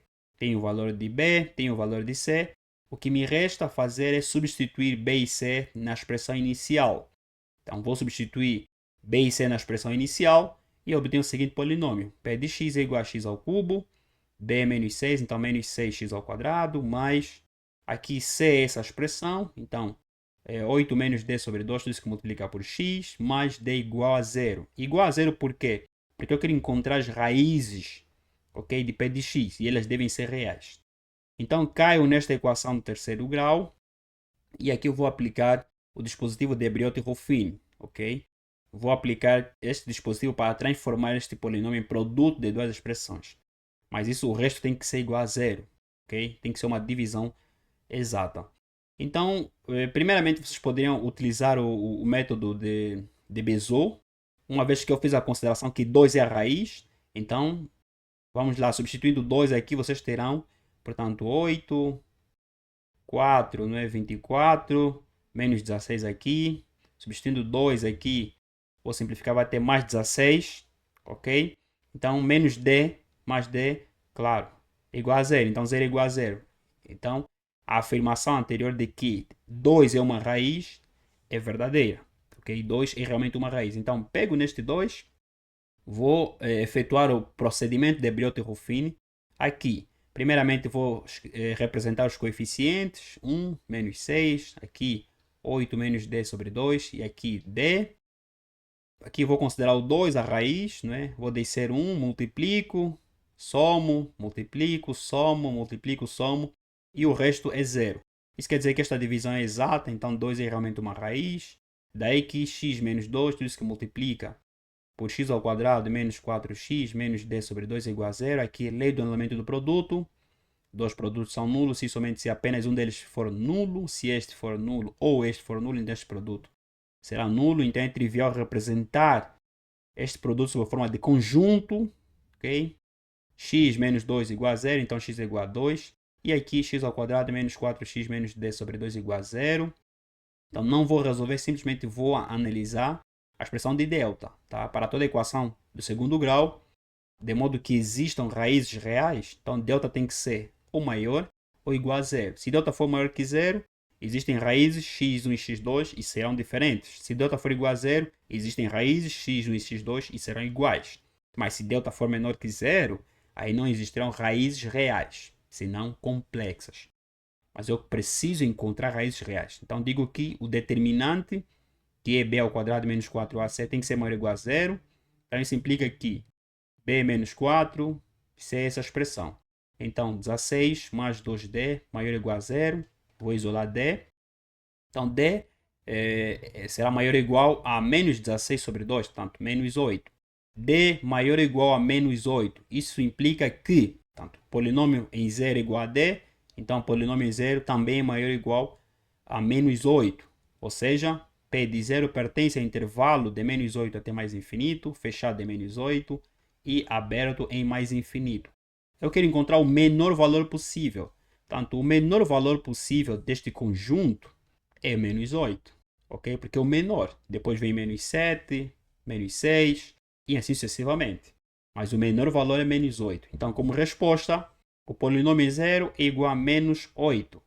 Vamos nas respostas. Claro, é a linha B. Ok? Assim resolvemos a questão número 8. Em diante, vamos resolver a questão número 9. Considera a reta R, definida por 3x mais 4y igual a menos 15, e a parábola P, definida por y igual a x ao quadrado mais x mais c, com vértice V. Seja T a reta tangente a P, que tem coeficiente angular negativo e forma um ângulo de 45 graus com a reta R. Sendo A o ponto de tangência de T a P e B o ponto de interseção de R e T, a área do triângulo ABVE. A linha A, 13 sobre 500 avos. A linha B, 25 sobre 4. A linha C, 105 sobre 8. A linha D, 147 sobre 8. E a linha E, 126 sobre 5. Portanto, estamos perante um exercício sobre geometria analítica mais geometria plana. Aqui nós temos retas, depois vamos formar aqui um certo triângulo e nos pedem para calcular a área deste triângulo. Então, mais uma vez, a questão 9 é a associação de geometria analítica e geometria plana, ok? GA mais GP. Como é que nós vamos solucionar esse exercício? Aqui nós precisamos encontrar as coordenadas dos pontos A, B e V, ok? De modo a formar um triângulo, tá? É necessário encontrar as coordenadas dos pontos A, B e V. Para tal, eu tenho que fazer aqui algumas abordagens, algumas interpretações. Tenho a reta R, tenho a parábola tem um vértice V, e aqui eu tenho algumas considerações, que a reta T é tangente à parábola, quer dizer que toca num ponto da parábola, e ela tem coeficiente angular negativo, que forma um ângulo de 45 graus, com a reta R. Sendo A o ponto de tangência de T, nesse contexto a tangência vai ser dada no ponto A, ok? E B o ponto de interseção de R e T. Quer dizer que a interseção das retas T e R, ok, vai formar um ponto, este é o ponto B. Então, eu preciso realmente encontrar as coordenadas desses pontos. Mas antes, vou considerar o seguinte. Vou começar por determinar o coeficiente angular desta reta. Então, vou considerar esta reta, sem esquecer algumas fórmulas, ok? A equação da reta reduzida é igual a mx mais b, uma vez que a reta R e T, elas intersetam-se, não é? Então tenho que calcular o ângulo entre essas duas retas, ok? Então o ângulo entre duas retas dada por tangente de alfa é igual ao módulo do coeficiente angular da segunda reta menos o coeficiente angular da primeira reta, que divide por 1 mais o produto dos coeficientes angulares, tá? Essa expressão em módulo. Este é o ângulo entre essas duas retas. E a reta tangente como ele aqui diz que a reta é tangente a P, não é? T é uma reta tangente, então podemos utilizar essa fórmula para calcular as coordenadas, ok, deste ponto de tangência. Então, y menos y0 é igual a m. M, que é o coeficiente angular, é igual à derivada. Ok? É igual à derivada, também é igual à tangente de alfa, que multiplica por x menos x0. Então, estas são algumas fórmulas que nós vamos utilizar neste exercício. Vamos lá. A reta R, vamos isolar y, de modo a encontrarmos uma expressão semelhante a essa e indicarmos o coeficiente angular da reta R. Então, essa expressão está aqui a somar, passa a subtrair. 4 está a multiplicar, passa a dividir. Então, teria menos 3 sobre 4x, menos 15 sobre 4. Isso implica que o coeficiente angular da reta R, que eu vou chamar de M1, é igual a menos 3 sobre 4. Em diante, através dessa fórmula, calcular o coeficiente angular da segunda reta. Uma vez que eu já tenho um ângulo entre elas e tenho o coeficiente angular da primeira reta, então, através dessa fórmula, eu posso calcular o coeficiente angular da reta T. Então, substituo tangente de 45 graus é igual ao módulo de M2 mais 3 sobre 4. Tudo isso que divide por 1 menos 3, M2 que divide por 4.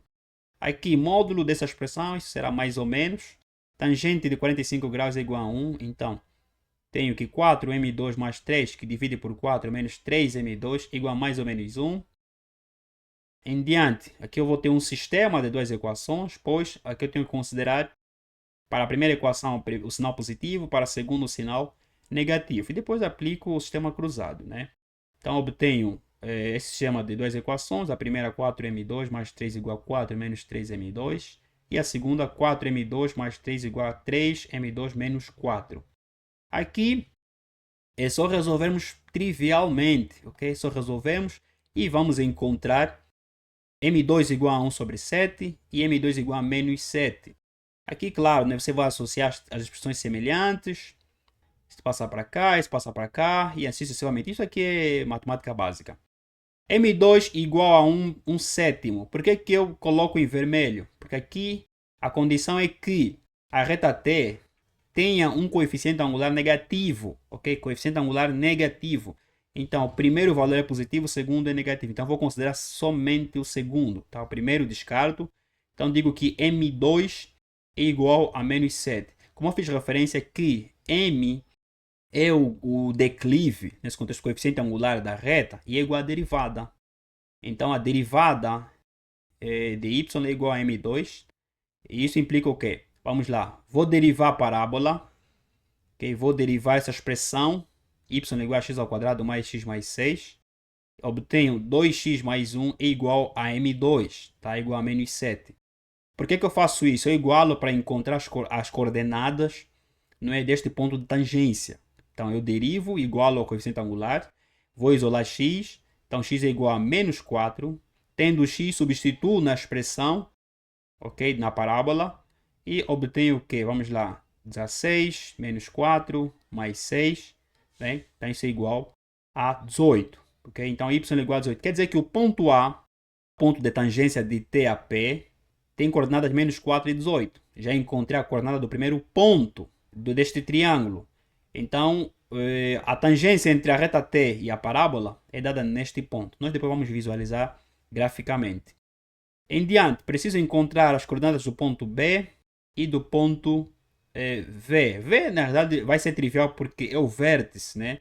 E nós já conhecemos que o vértice tem coordenadas menos B sobre 2A e menos delta sobre 4A. Ou, então, vamos para o intermédio da derivada. Igualar a zero a primeira derivada, ok? E depois vocês vão encontrar x.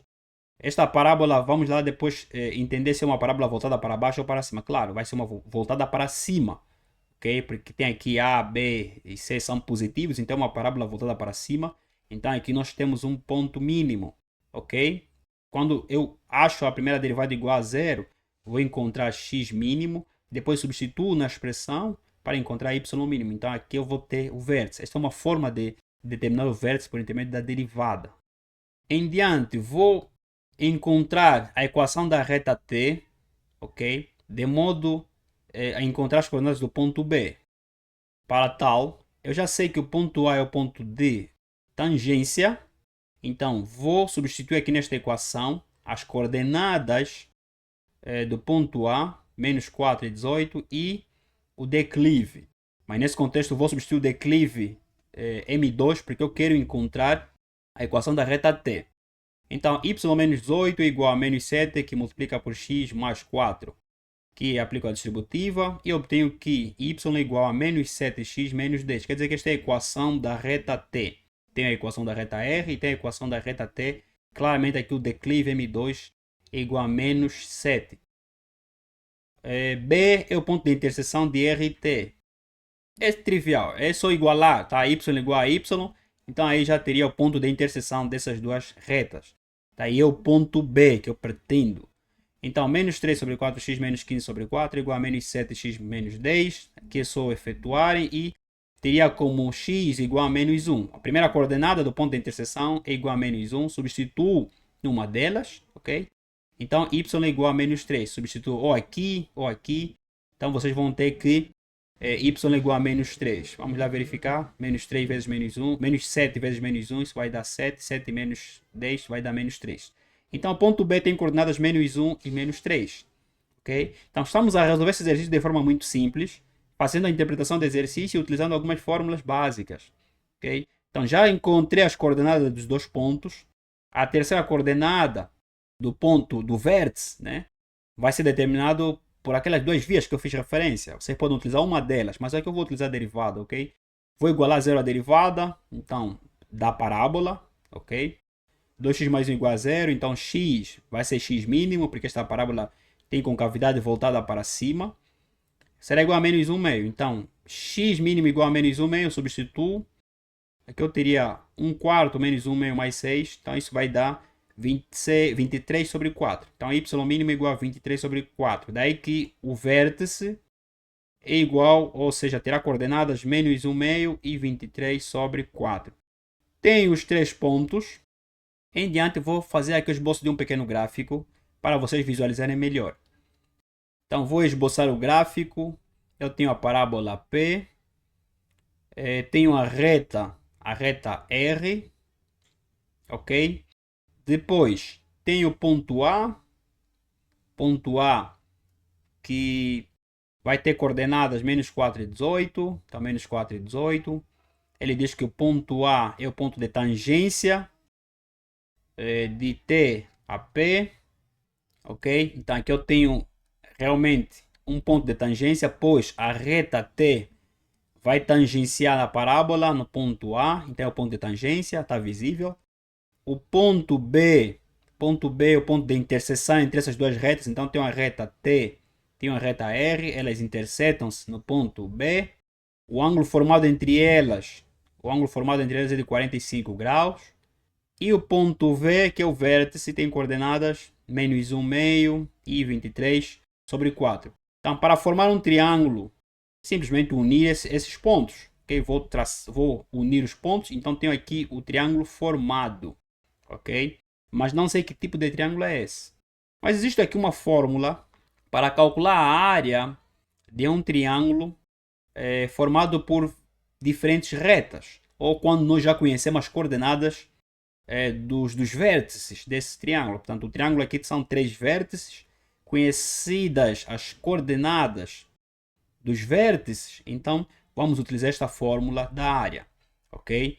Então, a área é igual a 1 meio, que multiplica pelo módulo da coordenada xa, que multiplica por yb menos yv, mais xb, que multiplica por yv menos ya, mais xv, que multiplica por ya menos yb. Basta utilizarmos essa fórmula, aí vamos encontrar a área deste polígono formado, okay? Deste triângulo. Então, é só substituir, tem o ponto A, tem o ponto B, tem o ponto V, o vértice. Só substituir as coordenadas, tem o xa, ya, xb, yb, xv, yv. Então, substituam, efetuam, teremos como resultado a área igual a 147 sobre 8. Okay? Aqui é matemática aritmética, ok? Somar, subtrair, dividir. Então, temos como a área 147 sobre 8 e a resposta é a linha D. Assim resolvemos essa questão. Para mim é uma questão muito interessante, simples, mas requer uma certa análise, recordar algumas fórmulas, mas uma questão muito bonita. Ela associou dois conceitos de geometria analítica e geometria plana, ok? Mas aqui na realidade nós não utilizamos muito o conceito de geometria plana, então vou ficar somente por geometria analítica, ok? Então vou ficar somente que o exercício é um exercício sobre geometria analítica. Seria plana se nós utilizássemos aquela fórmula, né? Vamos lá, área igual a 1 meio, base vezes altura, mas enfim. Então é isso, ok? Deixe nos comentários o que você achou da resolução desse exercício. Se tiveres uma ideia, pode escrever nos comentários. Assim resolvemos a questão número 9. Em diante, vamos resolver a questão número 10. Sejam x e y pertencentes ao intervalo aberto de 0 até π, satisfazendo o sistema de equações. Primeira equação, tangente de y que multiplica pela tangente de y sobre 2 é igual a cosseno de 2x que multiplica pela secante de y. E a segunda equação, seno de y sobre cosseno de x mais cosseno de x que divide pelo seno de y é igual a 2. O produto de todos os valores de x e y que resolvem esse sistema é a linha A, π ao quadrado sobre 24 avos. A linha B, π à quarta sobre 324 avos. A linha C, π ao quadrado sobre 50 avos. A linha D, π ao quadrado sobre 16 avos. E a linha E, π ao quadrado sobre 18 avos. Portanto, estamos perante um exercício sobre sistema de equações trigonométricos. Tá? Pedem para encontrar o produto entre todos os valores de x e y. Então, este é um exercício muito interessante. Vamos aplicar conceitos de trigonometria para solucionar esse sistema de equações. Então, vamos lá começar por retirar a condição de existência. Sempre que tivermos a resolver um exercício sobre equações ou inequações trigonométricas, em que nós temos restrições, nós precisamos retirar inicialmente a condição de existência. Mas aqui nós já temos uma consideração, que x e y pertencem ao primeiro quadrante. Ok? Quer dizer que a solução deve pertencer ao primeiro quadrante. Então, vou considerar que a condição de existência é dada por tangente é igual a seno sobre cosseno. Então, aqui, cosseno de y tem que ser diferente de 0. Cosseno de y sobre 2 diferente de 0. Cosseno de x diferente de 0. Seno de y diferente de 0.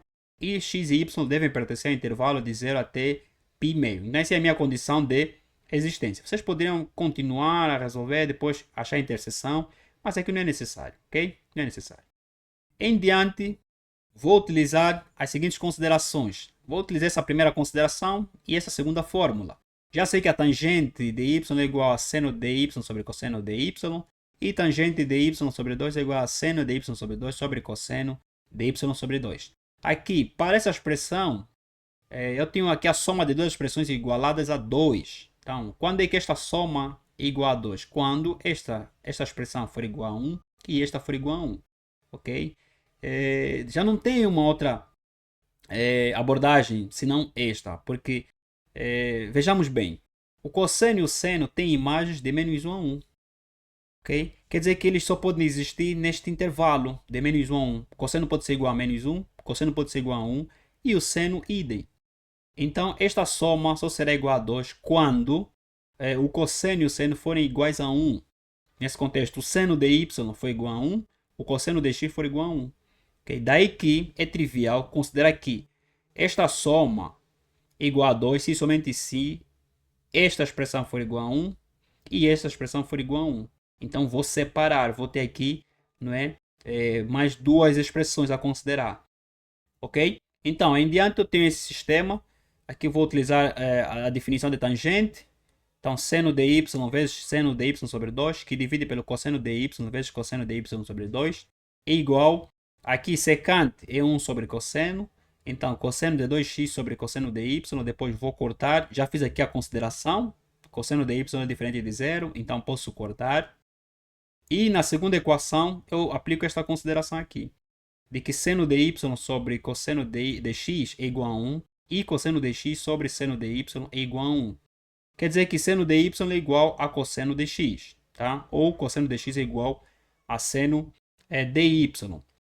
Em diante, vamos lá, eu aqui fiz a consideração que seno de y é igual a 2 seno de y sobre 2 vezes cosseno de y sobre 2. Então, vou substituir aqui seno de y por esta fórmula.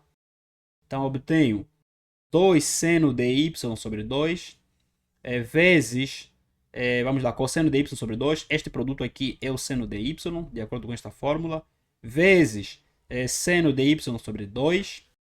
Tudo isso que divide pelo cosseno de y sobre 2. Aqui eu vou cortar também, porque eu já fiz consideração aqui de que o cosseno de y sobre 2 é diferente de zero.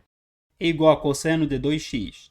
E na segunda vou considerar uma delas, ok? Seno de y é igual a cosseno de x. Seno de y é igual a cosseno de x. Eu estou no primeiro quadrante. Quando é que isso é possível?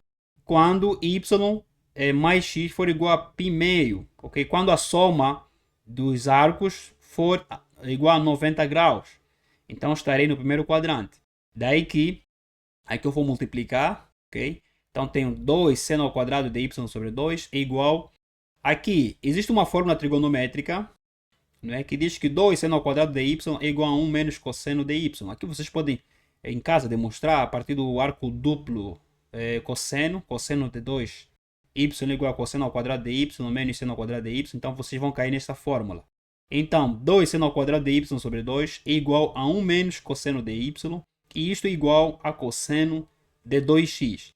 Na segunda expressão, eu vou aplicar a consideração anterior de que esta igualdade só é possível se y mais x for igual a π meio. Em diante, obtenho a seguinte expressão: cosseno de π meio menos x mais 1 menos 2 seno ao quadrado de x igual a 1. E para a segunda, vou isolar y. Y é igual a π meio menos x. Por que eu obtive essa expressão? Aqui eu tenho cosseno de y, está a subtrair, passou no outro membro a somar. E então obtive 1 igual a cosseno de 2x. Cosseno de 2x é igual a essa expressão, ok? Então 1 menos 2 seno ao quadrado de x é igual a cosseno de 2x mais cosseno de y. Cosseno de y, atenção que y é igual a π meio menos x. Então cosseno de π meio menos x, essa expressão aqui é igual a cosseno de y, mais essa expressão é igual a 1. Que aqui simplesmente mudei de membro o cosseno de y e substituí y por π meio menos x. E de igual modo substituí cosseno de 2x por essa expressão. Em diante, vou cortar o 1, ok? E vou desenvolver essa expressão. Desenvolvendo essa expressão, caio na seguinte expressão. Seno de x menos 2 seno ao quadrado de x é igual a 0. E a segunda y é igual a π meio menos x. Aqui vou evidenciar o seno de x na primeira. Então, seno de x, tudo isso que multiplica por 1 menos 2 seno de x igual a 0. Vamos lá, seno de x igual a 0.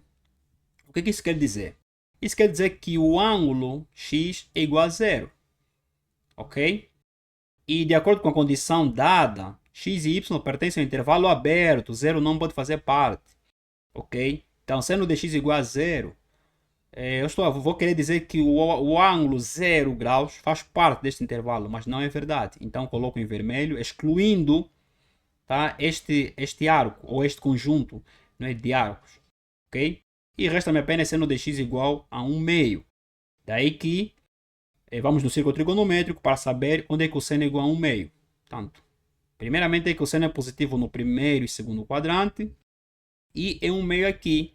Ok, quando o seno for π sexto. Então, seno de π sexto é igual a 1 meio. E o seno de 5π sexto é igual a 1 meio.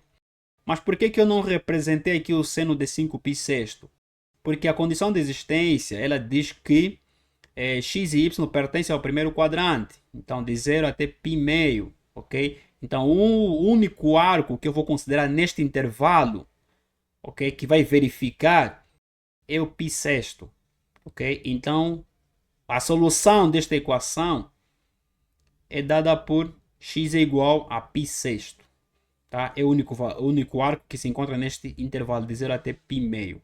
Então, x é igual a π sexto. Qual será o valor de y? Vou substituir. Então, tenho que y é igual a π meio menos π sexto. Acho o mínimo múltiplo comum. E obtenho que x é igual a π sexto e y é igual a π terço. Eu quero encontrar o produto de todos os valores de x e y. Claro, é só achar o produto desses dois valores. Então, x vezes y é igual a π sexto vezes π terço. Isso é igual a π ao quadrado sobre 18. Okay? 6 vezes 3 é 18. Assim, resolvemos a questão número 10. Vamos indicar a resposta. A resposta é a linha E. Okay? Que o produto de todos os valores de x e y que resolvem esse sistema é igual, portanto, a π ao quadrado sobre 18.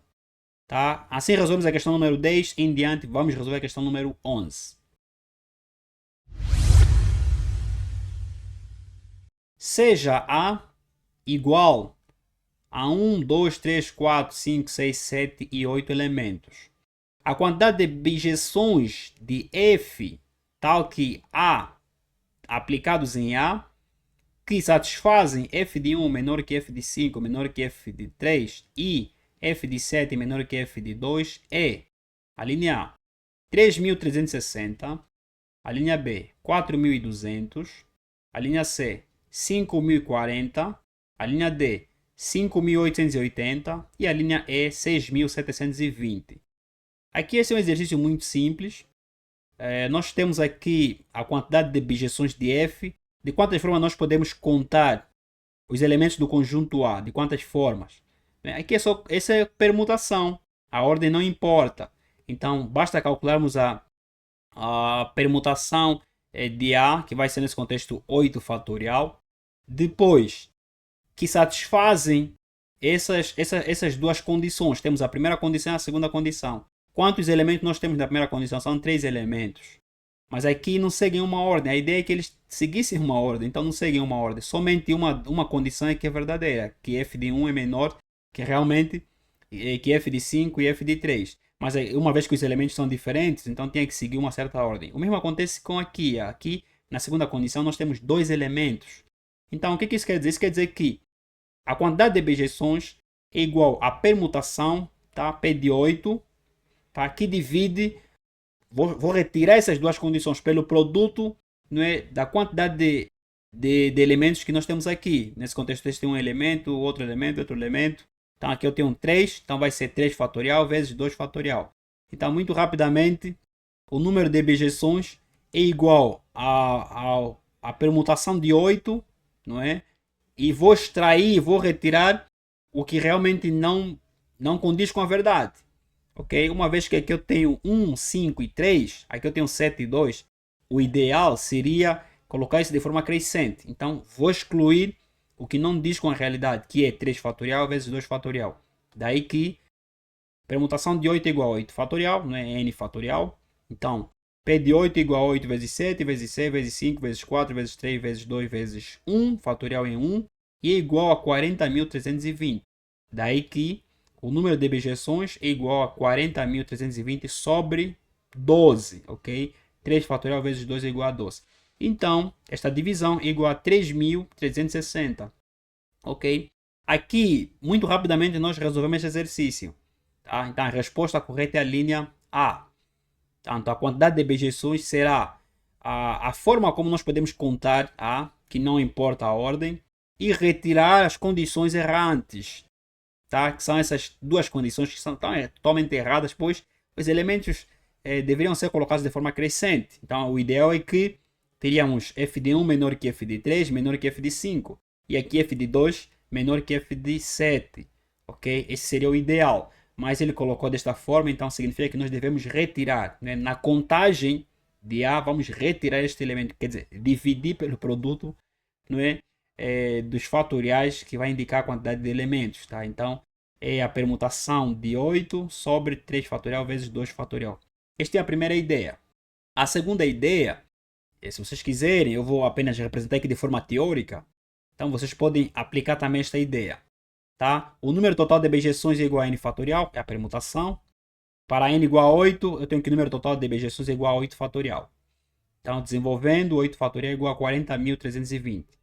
Vamos depois analisar cada uma das condições. Na primeira condição, nós temos que f de 1 menor que f de 5, menor que f de 3, que é uma condição errante, pois o ideal seria que eles estivessem de forma crescente.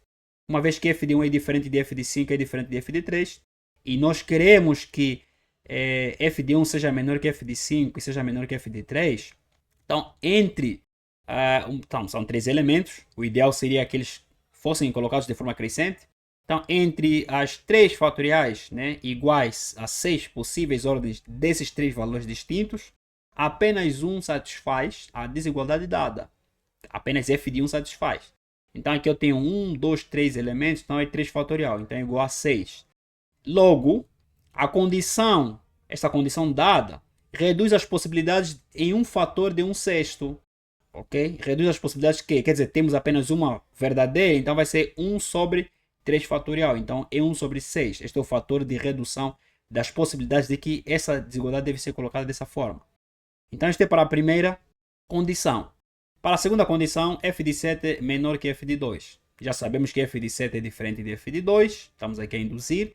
Queremos que f de 7 seja menor que f de 2. Entre as duas possíveis ordens, apenas um cumpre com a condição, que é f de 2 não portanto, menor que f de 7. Logo, a condição f de 7 menor que f de 2 reduz as possibilidades em um fator de 2. Portanto, são dois elementos, não é? Então, vai ser 1 sobre 2 fatorial. Então, 1 meio. Daí que os pares 1, 5, 3 e 7 e 2 não compartilham índices, tá? Não possuem os mesmos índices. Estão totalmente desorganizados. Portanto, as condições são independentes. Daí que as possibilidades de redução é o produto entre esses dois fatores de reduções.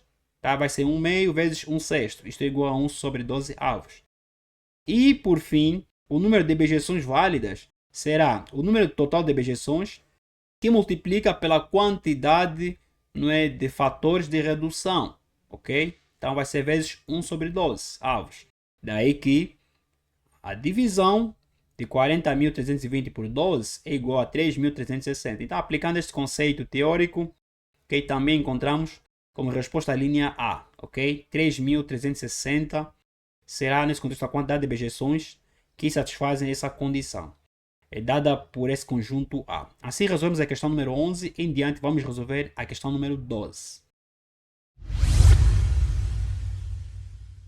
Considere M pertencente a R positivo.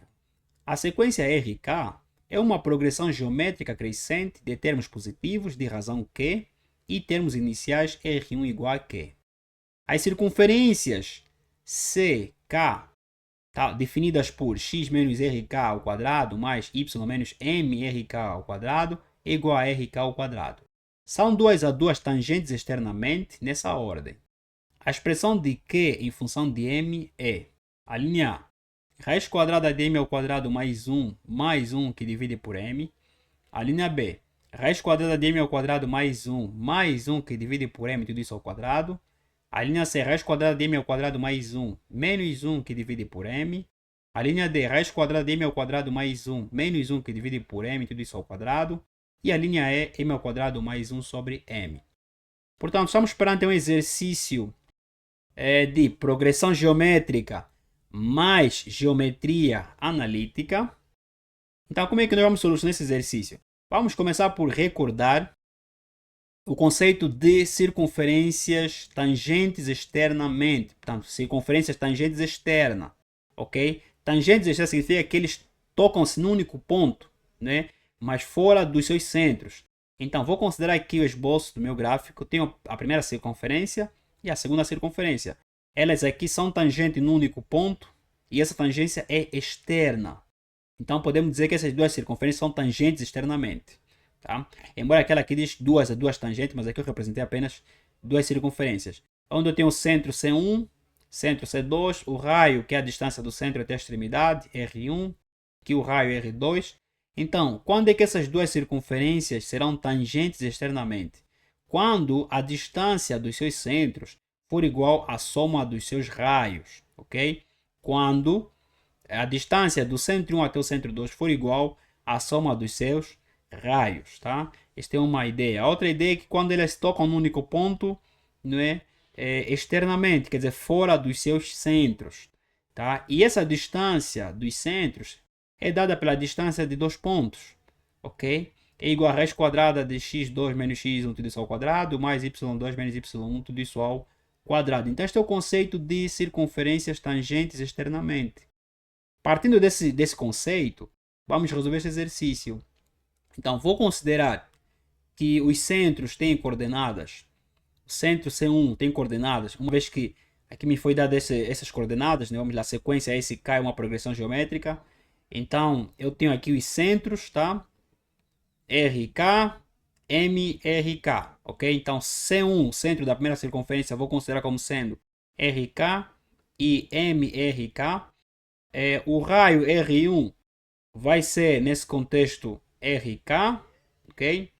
E C2, vou considerar como sendo RK mais 1, MRK mais 1, e o raio 2 vai ser RK mais 1. Por que eu faço essa consideração? Pois uma progressão geométrica é aquela em que a razão é obtida pela divisão do termo sucessor pelo antecessor, ok? Então, vou considerar que o termo sucessor é o RK mais 1 e o antecessor é o RK.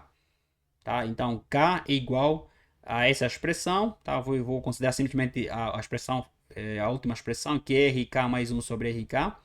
Isto implica que RK mais 1 é igual a Q vezes RK. Ok? Então, por isso é que eu fiz referência daqui de RK mais 1 e MRK mais 1, porque eu estou a considerar que o próximo, ok? Ou os próximos elementos, ao dividir, não é, pelos anteriores, portanto, serão todos iguais, ok? Quer dizer que, vamos lá, para K igual a 1, vou ter que R2 sobre R1 vai ser igual, para K igual a 3, R3 sobre R2, não é? Ou R4 sobre R3 e assim sucessivamente. Então, esta é a abordagem, ok? Então, tenho aqui as coordenadas do centro, tenho os raios, tenho a expressão de RK mais 1. Em diante, vou substituir aqui na fórmula, não é, da distância dos dois centros. Este é um exercício muito simples. Vamos, então, substituir e obtenho que R1 mais R2, não é? O raio é RK mais RK mais 1 é igual a raiz quadrada de RK mais 1 menos RK tudo isso ao quadrado, mais MRK mais 1 menos MRK tudo isso ao quadrado. Depois vou substituir RK mais 1 por K vezes RK, por Q vezes RK, e obtenho o quê? Obtenho que RK mais Q vezes RK é igual a raiz quadrada de Q vezes RK menos RK tudo isso ao quadrado, mais Q MRK menos MRK tudo isso ao quadrado. Aqui vou evidenciar o RK, aqui vou evidenciar o RK e aqui vou evidenciar o MRK e obtenho a seguinte expressão. RK, tudo isso que multiplica por 1 mais Q, é igual a raiz quadrada de RK, que multiplica por Q menos 1, tudo isso ao quadrado, mais MRK, tudo isso que multiplica por Q menos 1, tudo isso ao quadrado. Aqui vou evidenciar, vamos lá, o Q menos 1 ao quadrado, evidenciando, obtenho essa expressão, vou repetir, igual, não é? Vamos lá, aqui eu vou evidenciar o RK, que multiplica por Q menos 1. Então, aqui resta quem? Ao quadrado, né? Aqui resta 1, não é? Mais, aqui resta m, então m ao quadrado. Então, vou ter essa expressão que multiplica por 1 mais m ao quadrado. Aqui em diante, vou separar este produto, cada uma das expressões com o seu radical. Depois vou cortar. Isto está em módulo, como Q é maior que 1, portanto, a razão não é maior que 1. Então, vou considerar apenas a parte positiva. E vou obter o que? RK, que multiplica por Q menos 1, ok? Vou simplificar RK e obtenho, vamos lá, aqui vou aplicar a distributiva, depois vou agrupar os termos semelhantes, tá? Aqui eu vou ter 1 mais Q, aqui eu teria Q que multiplica por essa expressão. Quando mandar neste membro e evidenciar o que, vou ter o que? Vou ter raiz quadrada de 1 mais m ao quadrado menos 1. Né? Aqui eu teria menos, depois multiplico por menos 1 para inverter, né, o sinal. Por isso é que eu obtenho essa expressão. Né? Essa expressão vai ser positiva. Raiz quadrada de 1 mais m ao quadrado mais 1. Ok, então aqui eu vou muito rapidamente isolar que é igual a essa expressão que divide por esta. Ok? Então raiz quadrada de 1 mais m ao quadrado menos 1. Que vou racionalizar, tá? Multiplicar e dividir pelo conjugado, o conjugado da expressão do denominador, então é 1 mais a raiz quadrada de 1 mais m ao quadrado, ok? Então vou multiplicar e dividir. Aqui este desenvolvimento, isso aqui é diferença de dois quadrados, então é só quadrar este, depois cortar. E resta aqui no denominador m ao quadrado, aqui multiplico, que vai dar 1 mais essa expressão, tudo isso ao quadrado. Então como resultado, Q em função de m é igual a 1 mais a raiz quadrada de 1 mais m ao quadrado, que divide por m, tudo isso ao quadrado, tá? Mas m tem que ser diferente de zero, ok? M aqui tem que ser diferente de zero. Mas olha aqui, isso faz referência de que M pertence a R positivo. Então, querendo apenas a expressão de Q em função de M, e encontramos essa expressão. Tá? Como resposta, vamos lá, a linha B. Ok? Então, Q em função de M, de acordo com essas condições, é igual, portanto, a essa expressão. Tá? Então, a resposta é a linha B. Assim, resolvemos a questão número 12. Terminamos assim com a primeira fase do ITA 2025-2026. Um exame muito interessante. Este ano este ano o ITA proporcionou exercícios muito interessantes, simples, né, mas analíticos. Então é isso. Vocês escrevam nos comentários o que vocês acharam sobre a primeira fase deste ano. Vamos aguardar a segunda fase. E sucessos. Estamos juntos. Tchau, tchau.